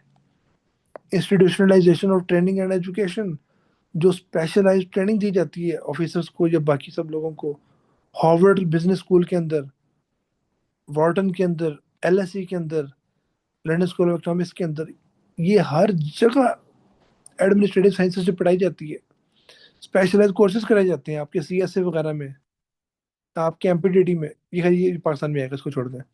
मॉडर्न लेगेसी क्या इसकी है कि ये ऑपरेशंस रिसर्च का कॉन्सेप्ट आया, total quality management, performance management systems, दोनों प्राइवेट पब्लिक सेक्टर में इस बंदे की वजह से आए। आम अल्फाज में, आपने क्वालिटी को कैसे बेहतर करना है, सर्विस डिलीवरी कैसे बेहतर करनी है, आपने परफॉर्मेंस कैसे बेहतर करनी है अपनी, ये तमाम इंडिकेटर्स और फार्मूलाज टेलर की वजह से मिलते हैं आपको वर्ल्ड वाइड। और इम्पैक्ट इसका पाकिस्तान में देखते हैं क्या आया। जो हमारी सिविल सर्विस है, पूरे उसके स्ट्रक्चर्स हैं, चाहे वो सीएसएस हो या वो पीएमएस हो, हायरार्की उसमें है, ऑर्डर है, प्रोसीजर है, चाहे कॉलोनियल ही सही, इसकी वजह से आई। Formal rules regulation, constitutions, PEEDA act,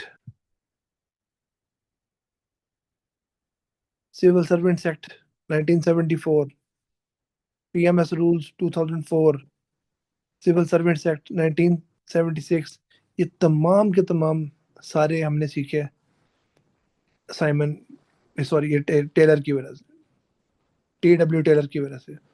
फिर सेंट्रलाइजेशन प्लानिंग जो अयूब के दौर में होती है सारी, उसमें कितनी एडमिनिस्ट्रेटिव रिफॉर्म्स हुई, प्लानिंग प्रोडक्टिविटी बेहतर हुई, परफॉर्मेंस हमारी बेहतर हुई, कितने डैम हमने बनाए, वो सारे टेलर की वजह से है।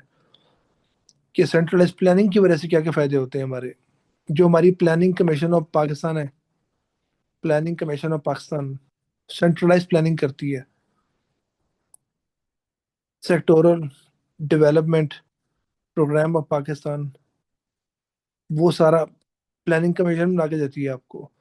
इवन प्रोविंसेस के अंदर पीएनडी जो है, प्लानिंग एंड डेवलपमेंट बोर्ड है, वो सारे सूबे की करता है प्लानिंग सेंट्रलाइज्ड। तो ये कॉन्सेप्ट भी हमने लिया टेलर से। फिर टेम्पररी एडमिनिस्ट्रेटिव रिफॉर्म जितनी हमारी पाकिस्तान में है, हमने पंजाब लैंड कोर्ट अथॉरिटी बनाई, पीरा फोर्स बनाई, राबी अर्बन डेवलपमेंट अथॉरिटी बनाई, development of planning and development board को हमने डेवलप किया, पंजाब इंफॉर्मेशन टेक्नोलॉजी बोर्ड बनाया, चीफ सेक्रेटरी के जो की परफॉर्मेंस इंडिकेटर्स पंजाब में है, ये सारे शो करते हैं टेलर के इन्फ्लुएंस को कि किस तरीके से में मैयर में आउटपुट को मैयर किया जाए, किस तरीके से की परफॉर्मेंस इंडिकेटर्स बताएं कि परफॉर्मेंस कैसी हुई, अच्छी हुई, बुरी हुई, और किस तरह डिजिटाइज किया आपने चीज़ों को, किस तरह आपने साइंटिफिक बनाया चीज़ों को। ये सारी चीज़ आपने सीखी है टेलर से। और टेलर से आपने अकाउंटेबिलिटी सीखी, रेड टेपिज्म से किस तरह लड़ना है, रिजिडिटी, डिलेज, ये तमाम चीज़ें जो सी हैं आपने टेलर से सीखेंगे। आपने तमाम ईवल से कैसे लड़ना है आपको। तो ये हमने पढ़ लिया टेलर भी। आगे हम थोड़ा सा स्पीड अप कर लेंगे इसको। अभी टेलर का फीचर आपको मैं दोबारा रिकैप करवा दूं, सिर्फ 5 मिनट मेरे साथ रहिएगा प्लीज। कि science not rule of thumb, ये आपको मैं रिकैप करवा दूं, सिर्फ 1 मिनट। इंक का पेन चेंज करते हैं रंग। ये साइंस होगा, not rule of thumb. Scientific selection of workers, division of work होगा, cooperation between labour and management होगी,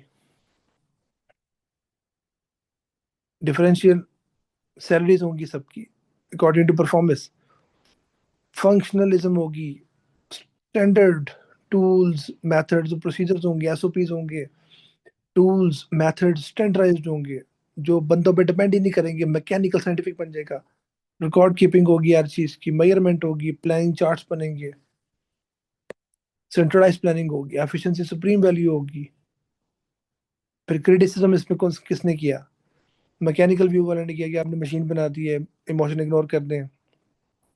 और लेबर रेजिस्टेंस होगी। फिर एचआर स्कूल बीच में आ गया, ह्यूमन रिलेशंस स्कूल, कि आपने तो वर्कर्स को बिल्कुल मशीन बना दी है, उसके साइकोलॉजिकल सोशल एस्पेक्ट को बिल्कुल ही आपने साइड पे कर दिया।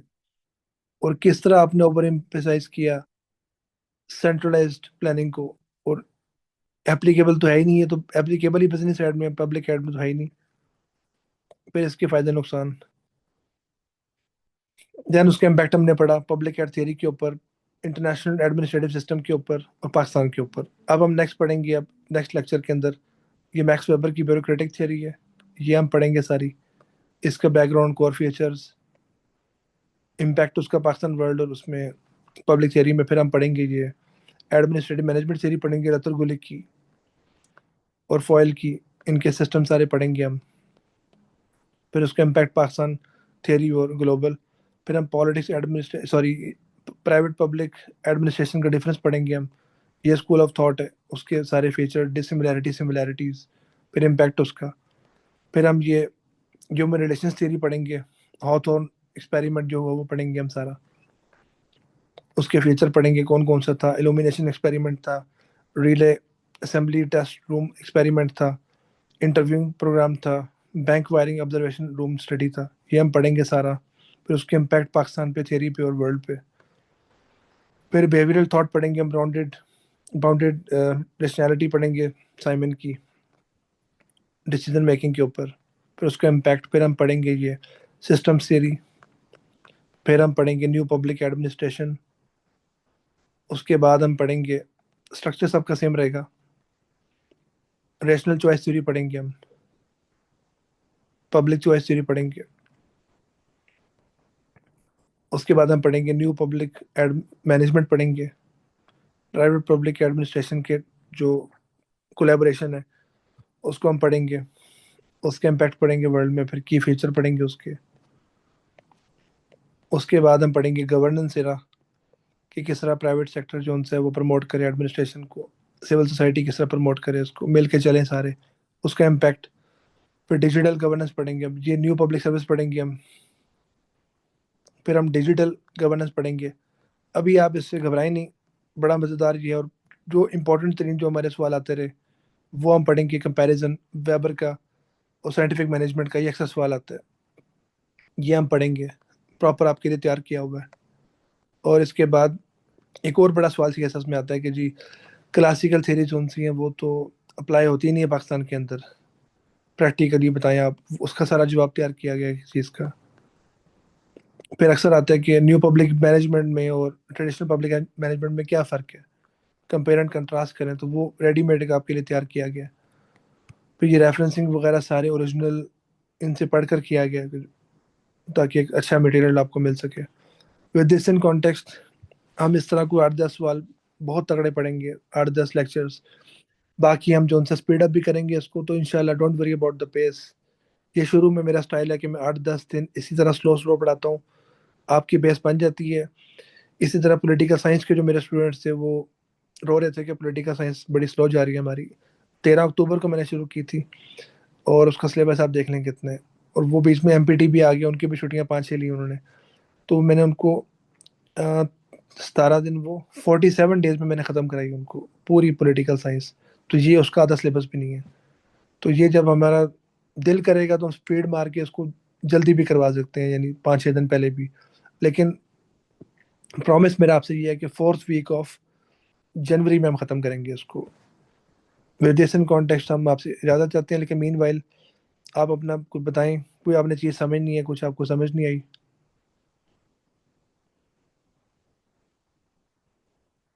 तो आप पूछें।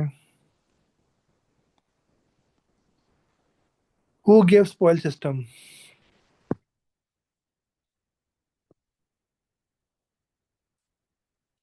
ये स्पॉइल सिस्टम जोन सा है ना, ये अमेरिकन पॉलिटिकल सिस्टम में था, और ये अमेरिकन प्रेसिडेंट ने दिया था, उनका नाम मैं आपको बता देता हूँ।